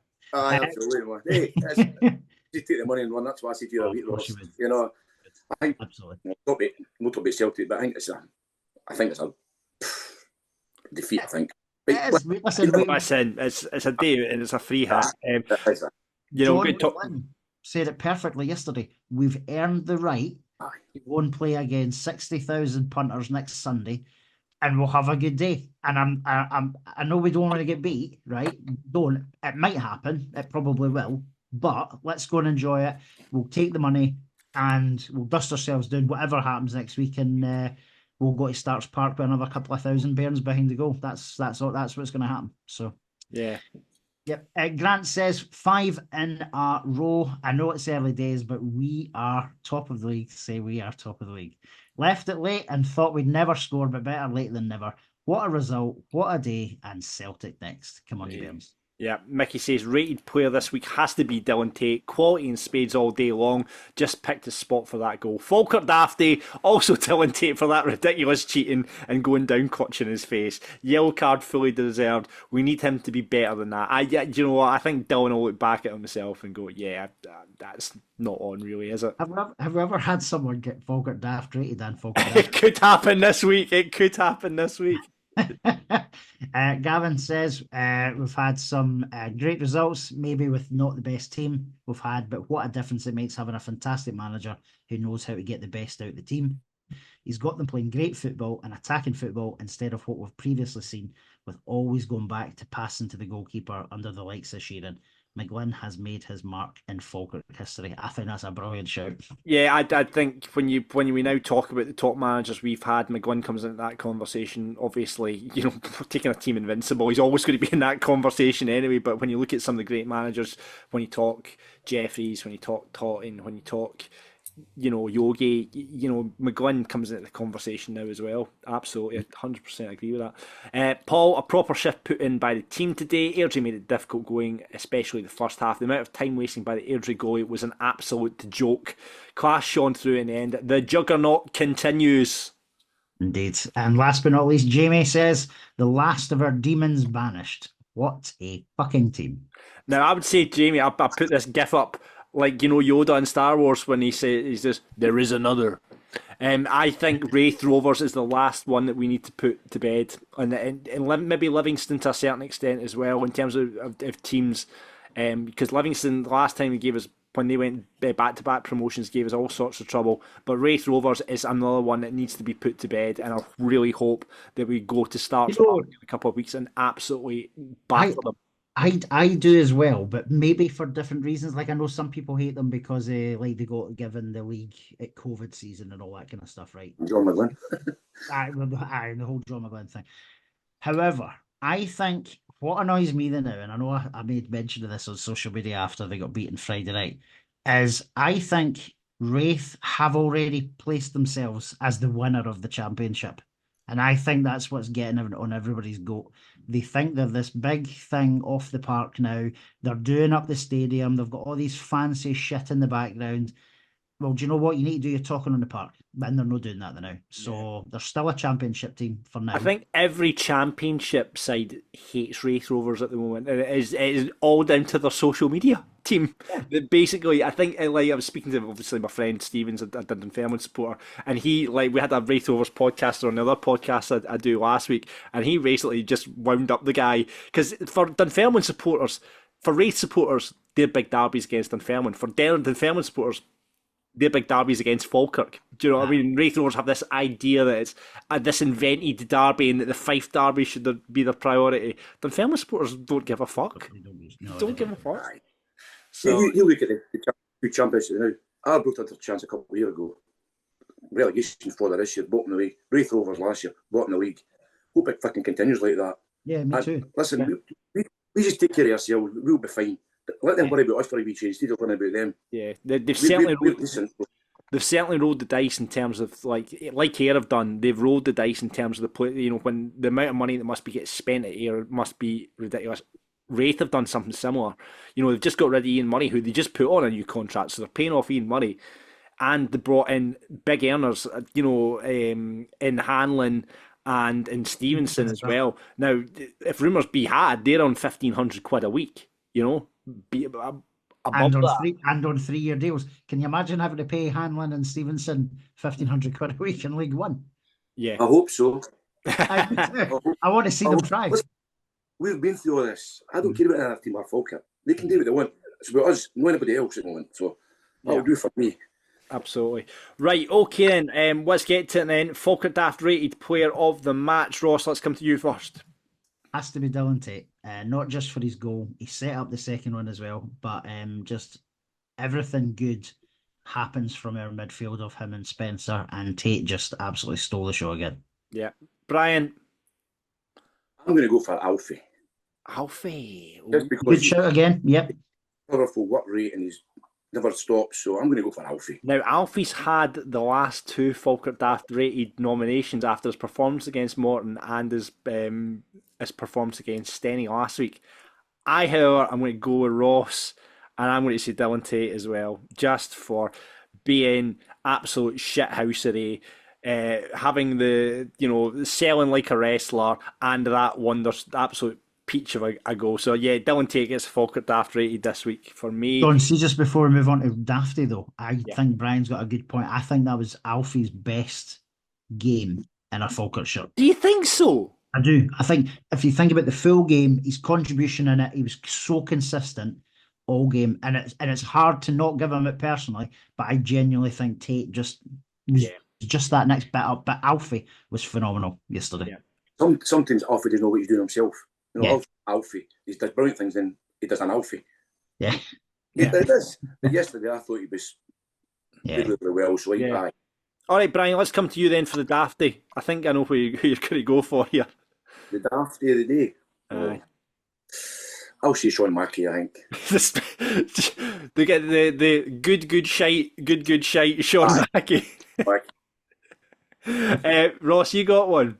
It's a tough one. It feels harsh to give it to Saki because of how he scored a goal and he just like it feels wrong. Some of his moments were incredible yesterday, but you're thinking Dafty Sean Mackey. Dylan Tate surely comes into consideration for that absolute seller. See for balance in terms of I don't know. It feels bad giving it to Saki. Listen, I see where you're going with it. I'll go with Dylan Tate for his amateur dramatics. Okay. Well, I'm going to give you one, boys, that's already been a Dafty this season, and it's not a Falkirk player. And that man is Derek Steele. Now, let me talk to you through what Steele did yesterday. So, we're getting near the end of the game, and, the referee blows his whistle. Steele thought it was the end of the game. Yes! You know that big roar you let up when it goes to field? Yes! It was a sub that was getting made.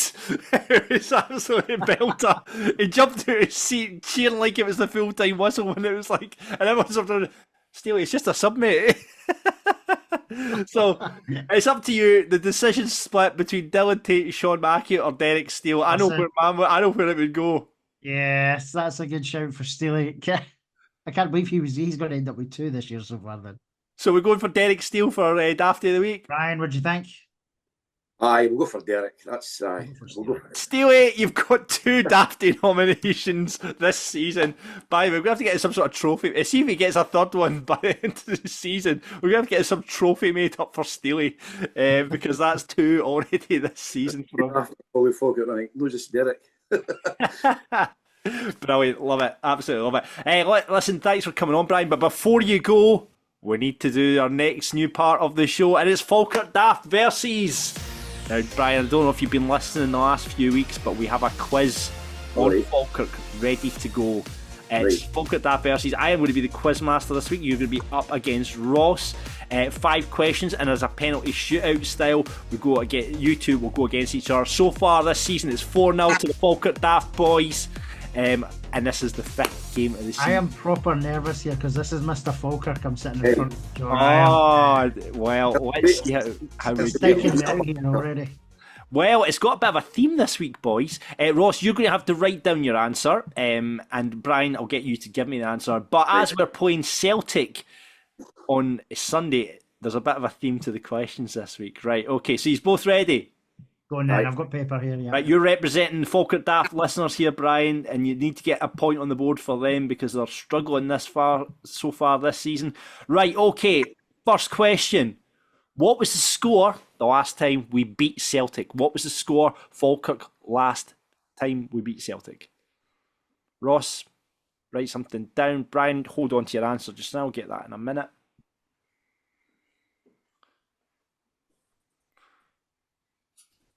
You got an answer, Brian? 1-0. 1-0, you say. Ross, 1 is correct. Ross, you changing it. And it is a point to Brian himself. It was 1-0. What game is that? I'm not going to tell you because the next question is based on that game. Right. It was 1-0 the last time we beat Celtic. But who scored on that day? It's 1-0 to Brian. Write down your answer, Ross. Well, this is difficult because I can't remember what game you're talking about. I think Brian might have it here. Right, wait there now. Give me a minute. You got a minute as well. Hold on. Can I get a clue as to what day? I'm not giving you any clue. Right, okay. I'll write something down. I don't think it's right. Right. Right, okay. Will I go first this time then, John? Yeah. Who do you think the score was that day? I'm at probably the wrong game, but I think it was at Parkhead and it was Alan Gow. St Alan Gow. Brian? I'm going to say Vokes. Both wrong. Stephen Thompson. Oh, that would have been at the stadium when we won 1-0. And it was Finnegan. Who else got? It was a double sending off that day. It was Finnegan and McManus. I think McManus both got sent off that day for a bit of fighting. So it's still 1-0 to Brian. Right? Okay. Here's the next question. How many times have Falkirk beat Celtic this century? Is this including cup games? Including cup games. Right, okay. You already know it was at least one. Aye. I'm going to say... Are you doing it, Ross? No, let me write something down. Right, okay. Okay. Right, I'm going to go 11. 11? Ross, what are you going for? I've not went 11. I've went 2. Ross? You're right. Is it? Twice. So is it the cup game where... And that game at the stadium. That's the 2 twice we beat Celtic. So it's 1-1. Oh, good game, boys. Right. Next question. Who was the last player to move from Falkirk to Celtic directly? Who was the last player to move from Falkirk to Celtic directly? So Falkirk player to Celtic, not the other way about. Yeah. Falkirk to Celtic. Wow. There has to have been one more recent than the guess I'm going to do. You've got the same guess as me, Ross. I think he's a both. I know who he's going to go for. Right, I'm going to say, I'll just limit 2 seconds while I write it down, but I think there has to have been one since this person. Right, okay, have you written down, Ross? I'm going to... Yogi. That's exactly what I was going to say, John Hughes.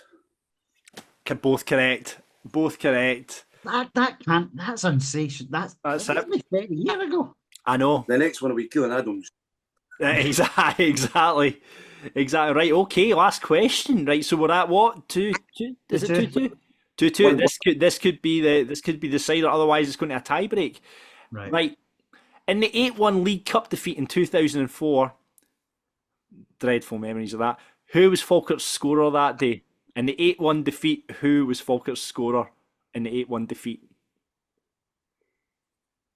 Wow. All right, okay. I remember scoring, but for the life of me, I can't think, so I'm going to have a guess.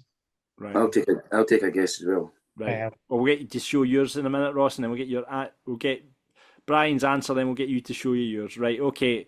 Okay. Brian, who are you going for? Mark Stewart. Mark Stewart. Ross, who are you going for? I went for someone different as well. I went for Danny McBreen. Both wrong. We're going to a tiebreak. It was Andy Thompson. All right. Right. I Okay. remember he scored that goal and he came up to the Falkirk Sport like it was like we'd won the Scottish Cup. There was I just remember the absolute melee in the Falkirk end when we scored that goal. It was absolutely brilliant, but absolutely pumping at the same time. Hopefully it's not that this weekend. Right, so it's going to a tiebreak. So it's a closest to guess for this one, boys. Since 1905, how many times have the sides met? Since That's not fair because 1905. Brian was born in 1910. Right. Since 1905, give me a guess of how many times the sides have met. Closest to wins. Yeah. Right, I'll write something down. Since 1905. Yeah. This was facts I got off of Soccer Base today when I went to the head-to-head record for the two teams. Right, I've got an answer written Right, down. Ross, show your answer to the camera. I've went with 55. Brian, what are you going for? 47. 47 and 55. You have went very low there, boys. You have both went very, very low. The actual answer and closest to it as a result of saying 55 is Ross Wayne. 178 times we've played them since 1905, you idiots. Take into account if you play them 4 times a season, right? And then you that's post, post split, and then you do cup games, and then you do twice a year, didn't you? Yeah, exactly. But since right, anyway, well done, Ross Wayne. You've kept the dreams alive for the Falkirk Daft boys. It was the tightest game we've had so far, but it's 5-0 now to Falkirk Daft. Come on. Well done, Ross. Cheers, buddy. That was a close one. That was a very close one. You had me worried for a wee bit there, Ross. You had me worried, but the Falkirk Daft boys continue to be invincible, just like the team. This 5 wins out of 5. Brilliant. Love it. Brian, listen, thank you so much for being our guest pundit once again. We really appreciate your time. No bother, mate. Absolutely no bother whatsoever. And you'll see, if you want a pint, just go down to Elliots on a Saturday and Brian is sure to buy you one. So get yourself down to the Graham Hotel Saturday. He's always so generous with everyone. Sunday this week he gets drinks for everyone. So get down to the Graham Hotel and just say, I heard you on Falkirk Daft, Brian Stuart. I hear you like to buy drinks for everyone. And I'm sure Brian will give you a drink. The problem is, John, I'm still making one for you last year for Invincibles. You were going to get me, but you seem to short that one as well. That's true. Remember that, Ross? I do. No bother, man. This is true. Brilliant. Listen, Brian, thanks so much. And if you want to be a guest pundit just like Brian, please drop us a line. pundit@falkirkdaft.co.uk or slide into our DMs on Twitter or Facebook. This is Falkirk Daft. With Behind the Wall. Stay local. Eat and drink global. Great to have Brian on the show this week and good to look back at that Airdrie game. But we've got to say right now on Falkirk Daft, thanks to our sponsors Behind the Wall. Stay local, eat and drink global. Get in there before the matches. The bus to Celtic is now sold out, but still charging for a drink whenever you want. My wife's actually way up to Behind the Wall tonight because she's off tomorrow, so she's away up to enjoy herself up there tonight. I'm sure she'll be getting stuck in about the Invincible beer, and maybe I can get her to get me a glass while she's up there. That's a good idea. Good shout. Yeah, but they have Falkirk's best selections of fine wines, lagers, craft and cask ales. That's why she's going, because she's a massive ale drinker and a member of Camera. She's not really. But yeah, you'll get fantastic value food and great service at Behind the Wall, as we know. And of course, they've got lots of entertainment going on up there. Look forward to a couple of gigs coming up this weekend. Artisan are playing there on the 20th. Denver are playing there on the 21st. The week after, one that I definitely want to get involved with. I thought I was going to be off work that week, but I'm not now. I've had to move my holidays due to staff shortages, so I'm having to do a lot of covering at work. But I'm going to miss out on the Glasgow Distillery whisky tasting night on the 26th of September. Gutted, Ross. Absolutely. That sounds a good one as well, doesn't it? It does. And then, yeah, you can join Ross actually at Behind the Wall on the 28th of September as he shows you how to line dance when he puts on his Stetson and his cowboy boots for the country brunch at 2 o'clock. He'll be dancing to Dolly Parton and Kenny Rogers. He's got a very special dance to that. So join Ross at Behind the Wall on the 28th of September for the country brunch as well. Loads going on there at the moment. And if you want to see what else is going on at Behind the Wall, check out behindthewall.co.uk. Get involved now in one of those amazing events, behindthewall.co.uk. And let's now, talking about the upcoming Celtic games, speak to two Celtic supporters on Falkirk Daft. First of all, you know what, I tried to get Mark Wilson and Simon Donnelly because I work beside them at Quaid on Super Scoreboard. Simon, unfortunately, is away to do a Celtic event in Doha, and Mark is doing an event, but both said, I'm gutted couldn't come on. But we've got the next best thing. One of my best mates, Chippy, who would be raging because he listens to Falkirk Daft just because he's been in a couple of Falkirk games actually. He was at Stenny last week. So he's going to come on, and my friend from a Pint and Two Shots podcast, I used to do Football Daft with him. You'll know him as Tam Spraggans and Scott Squad. You know that sketch where it's getting cakes for his granny's grave, scones for his granny's grave. It's Shagger himself, Tam Spraggans. It's Mr. Chris Toal. Afternoon. That is the point that you come and say, lovely to be on the podcast, mate. John. Lovely to be on the podcast. Thanks for coming on. We're looking ahead, obviously, to the big League Cup game. Now, we are saying it's a big League Cup game. It's a big game for us. Christopher, what does this game mean to Celtic? Well, John, it's been a long time since we've beat Falkirk. Was it 2 years? 2 years or something like that? Yeah, it was in the Cup. That was during COVID, wasn't it? That was during COVID, yeah. John managed to get to the game because he pretended to be the club doctor.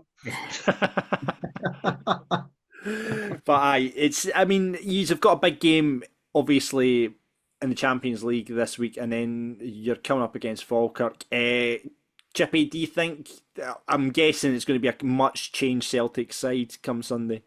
I'd expect so. I think you'll probably see some of the new boys that haven't played. So I expect the centre half Trusty and the boy for Barcelona.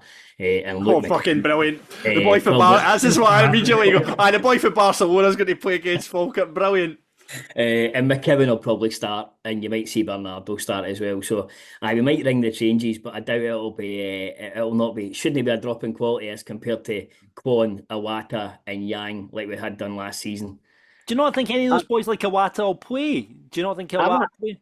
Awata's away, mate. He's away to Birmingham. Oh, is he? He's away? Oh, right, okay. Right. So Awata's away. And Kwon's on loan to Hibs, I think. That's something right. like that. And I've got big hopes for Kwon, to be honest with you. I don't know why. I've got a feeling that he'll be a Celtic player at one point. Yeah, really? Wow.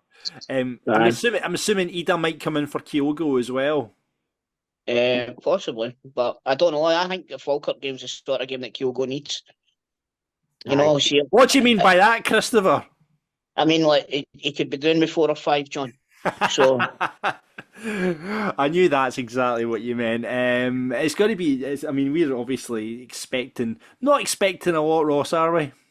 No, I don't think we'll change how we've been playing. I think we are a very attack-minded team. Whether that's good news next Sunday at Parkhead, I don't know, but we're an attack-minded team. I don't see us changing a formation to go defensive. I genuinely think we will score. Schmeichel hasn't let a goal in, I don't think, in the league so far, has he? One in the cup. Right. I think we will score. I'm not suggesting it's going to be the winner, but I think we will score. I think Schmeichel will... Because it's the Kasper Schmeichel derby, this, of course. Kasper Schmeichel derby. He is a good player. Of course, he is Premiership winner, etc., etc. But I do think Falkirk will go there with an attack-minded team. I think there'll be goals. I genuinely think there'll be goals. I've got a wee bit of worry the amount of goals that Falkirk are scoring for distance. Like, we tend to let the sell-off teams a wee bit and let them play so that we can open them up more. But Falkirk shoot on sight. And there's been a lot of long-distance goals recently for Falkirk. So that's a bit of a worry for me. Do you concur? You worried about letting Falkirk in, Chippy? No, really. I'm not really. I think it'll be a good game. I think it'll be a good football side, right? But I just can't see it. I think Celtic probably will only make. I think if Vickers will probably start. So You think Vickers will start? I thought they might actually take this chance to rest Vickers and maybe give like Welsh or now or something like that. I don't know. I'd be surprised. I think you can't change it wholesale. So I think he might. I could see him playing and being captain. To be fair, but let's say I think it'll be a good game. It should be a good game of football, and it'll probably be a bit different for like Hearts yesterday, who sat with 10 men behind the ball. I mean, that's the thing about obviously McGlynn spoke so much about learning from Rodgers, and he worked as an analyst for Celtic, and he's remarked that Brendan Rodgers kind of changed his football philosophy. Now, I think, like Ross, I think McGlynn does plan A, and that's all he does is plan A, and it's like if you are failing at that, keep going and doing it better. So we're going to see two teams, I think, going at it. We set up as a 4-3-3, Celtic will set up as a 4-3-3, and it'll be two footballing teams going at it.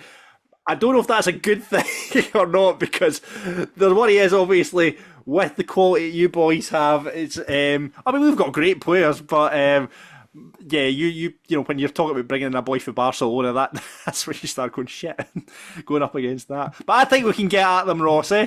Listen, we've signed a big name player from Cumbernauld Colts. We know what we're doing. But listen, in all seriousness, so I think John's right. I think John McGlynn has learned a lot from Rodgers. He credits him so many times when he's interviewed.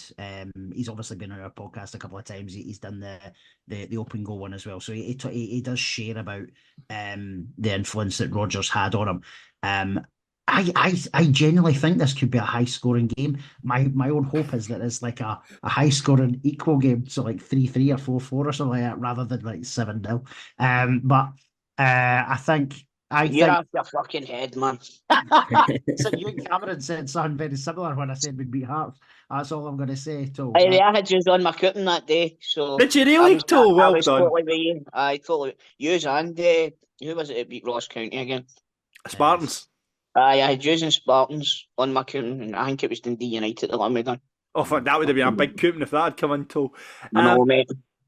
But yeah, I mean, it's going to be interesting. There's a couple of stories there to tell, I guess, on the pitch. Calvin Miller played a couple of games for Celtic. We don't know if Aidan Nesbitt's going to be fit for the game on Sunday. But you would suspect he'll be up for it. Of course, Casper will be desperate to play against his former side as well, desperate to keep a clean sheet. It'll be good, though. It'll be a good. You know what it's like? These are good occasions, these games.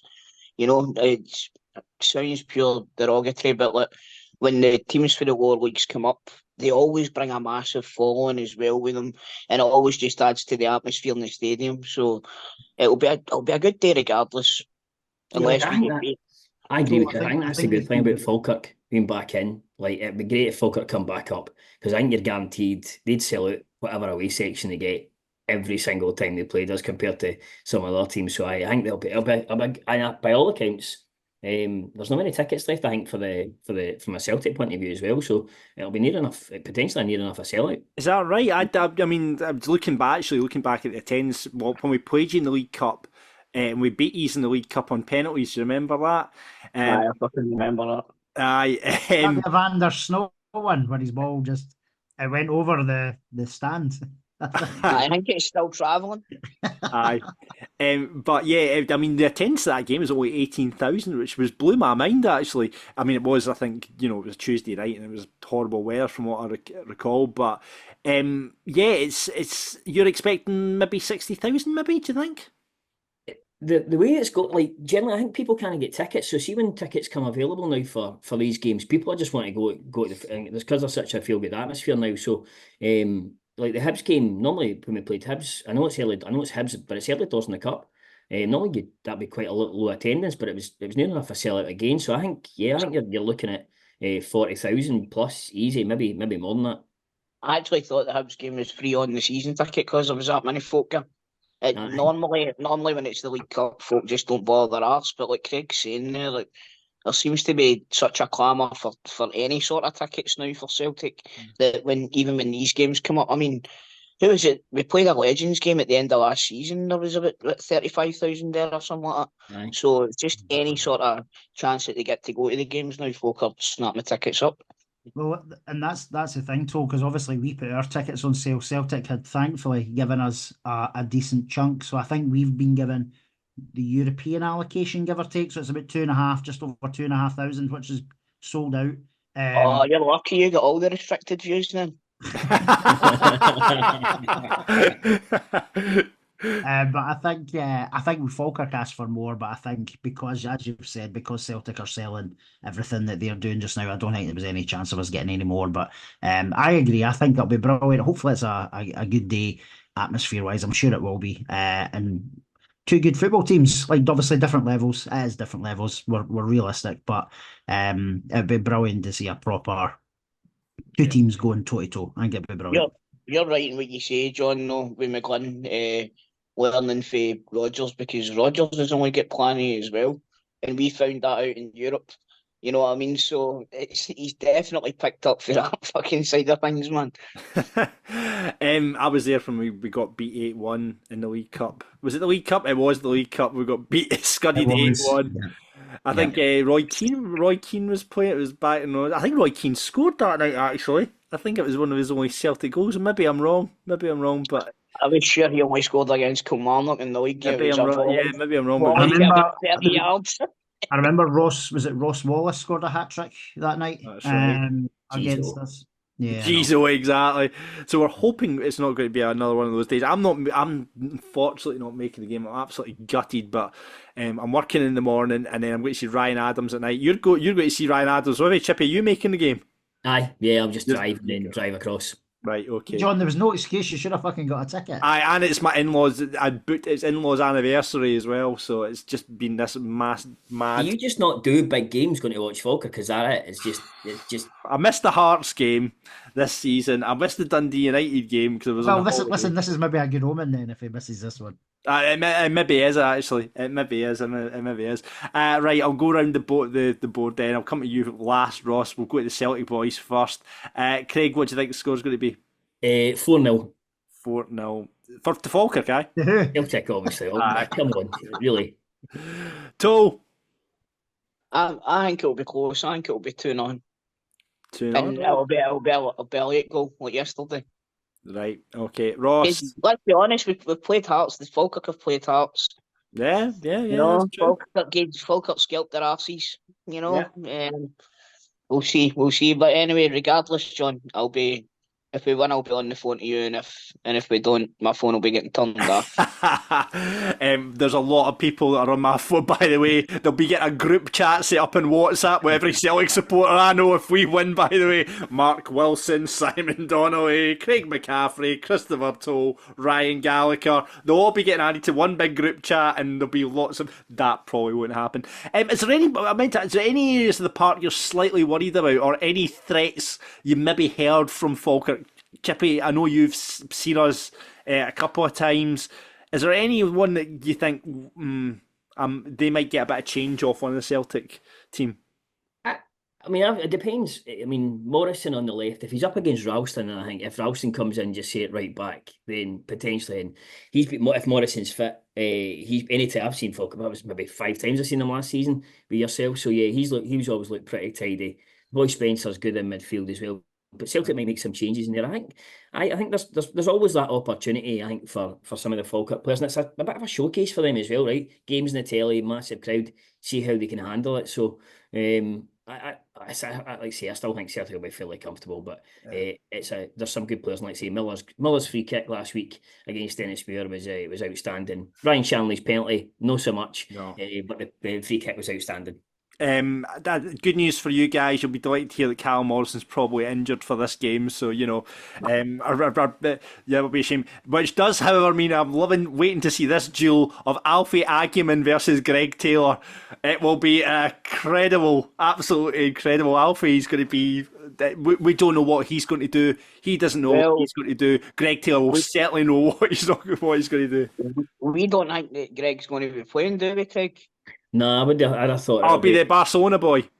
Oh, Alfie will have him in the back pocket. It'll be no bother at all. Still maintain he's one of the worst players I've ever seen. Oh, away in Bile, you heed, man. Alfie, I give a couple. Terrible. He was good against Derry. He got man of the match against Derry, and I still can't. I can't understand how that happened. I thought he was murder.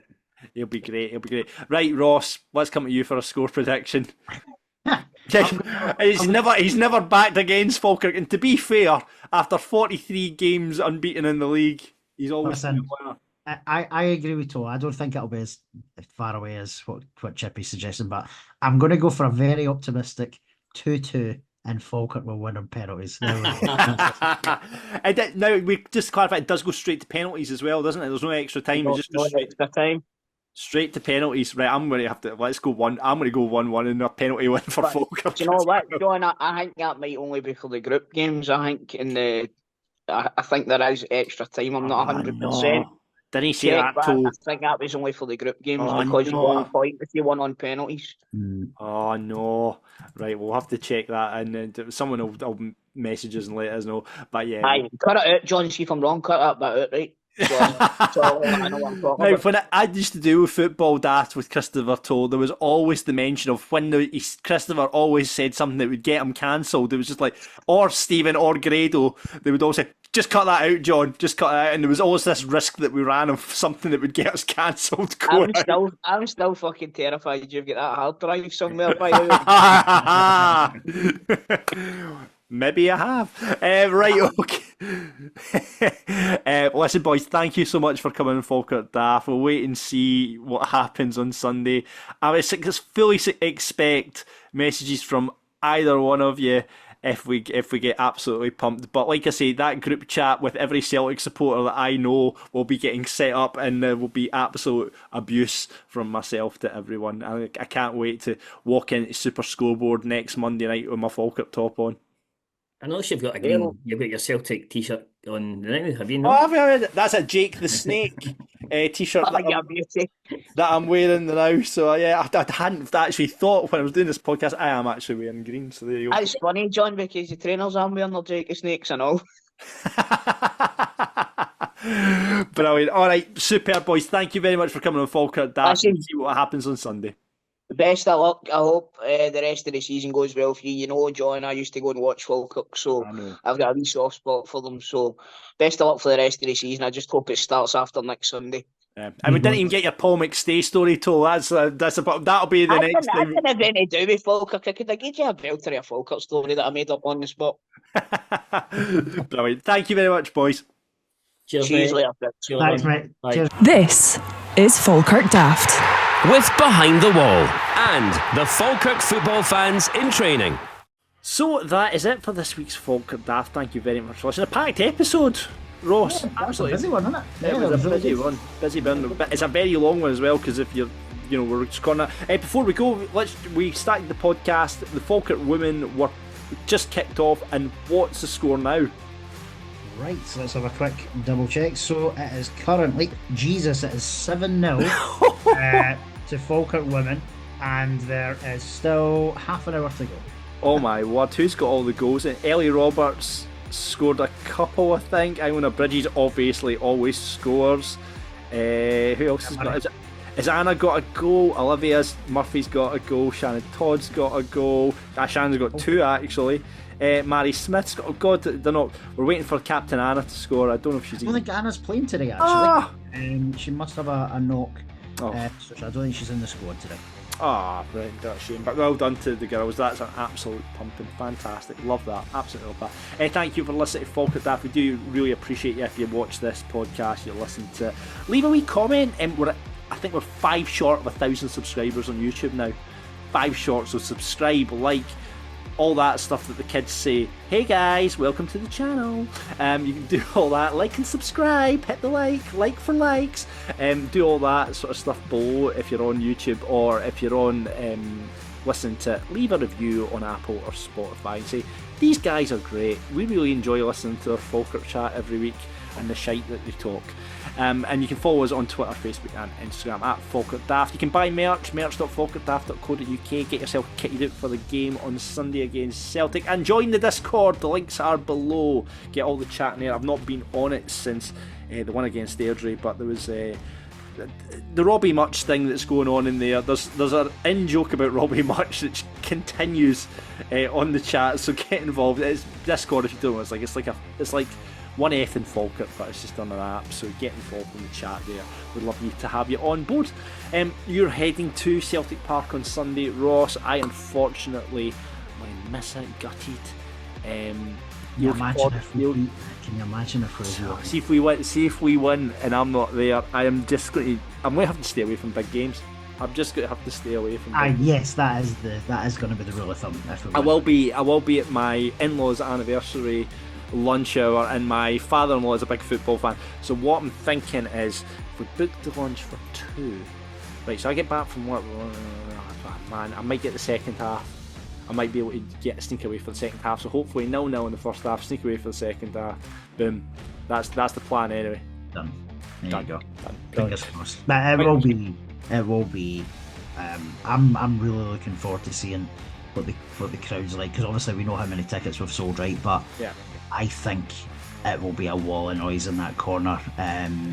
Hopefully it's really colourful as well. I just think it'll be brilliant, and hopefully we don't lose an early goal to kind of dampen the spirits. That's the worst thing that could happen. And like we said there, like if I'll be interested to see if Nesbitt's fit. Does Nesbitt go straight back into the squad? I don't think he will. No, I don't think he would either. I think Gary he will be so keen. Like, you think Nesbitt and Miller will go back there with a point to prove? I think Calvin Miller will certainly go back there with a point to prove. And I think what we're talking about with Craig and Chris there, that duo, I'll be arguing against the boy from Barcelona. It's definitely going to be worth the admission price alone, because this boy's coming from Barcelona. He'll not have met anyone as raw as Alfie. It'll be an amazing thing to watch, I think. It really will. And what a headline that could be. Spencer and Tate will have these Belgian internationals and Japanese internationals. They'll be in their back pocket. Carter Vickers, who's he? Ross Giroux. He's never come up against Ross Giroux. No, they won't be able to deal with this. They do have a lot of Japanese and Korean players, don't they? Yeah. Can you imagine? It's just came over. Imagine if Mackie goes on like a wonder strike, Saki it to me. Absolutely brilliant. Listen, thanks for listening to Falkirk Daft. Hope you enjoyed this week's episode. Like and subscribe, guys. Like and subscribe. And until next time, hopefully, imagine if we're coming back on here next week and talking about a Falkirk win against Celtic. It would be beautiful. Until next time, and we know we say it all the time, this week especially, expect the unexpected. Bring on the Celtic.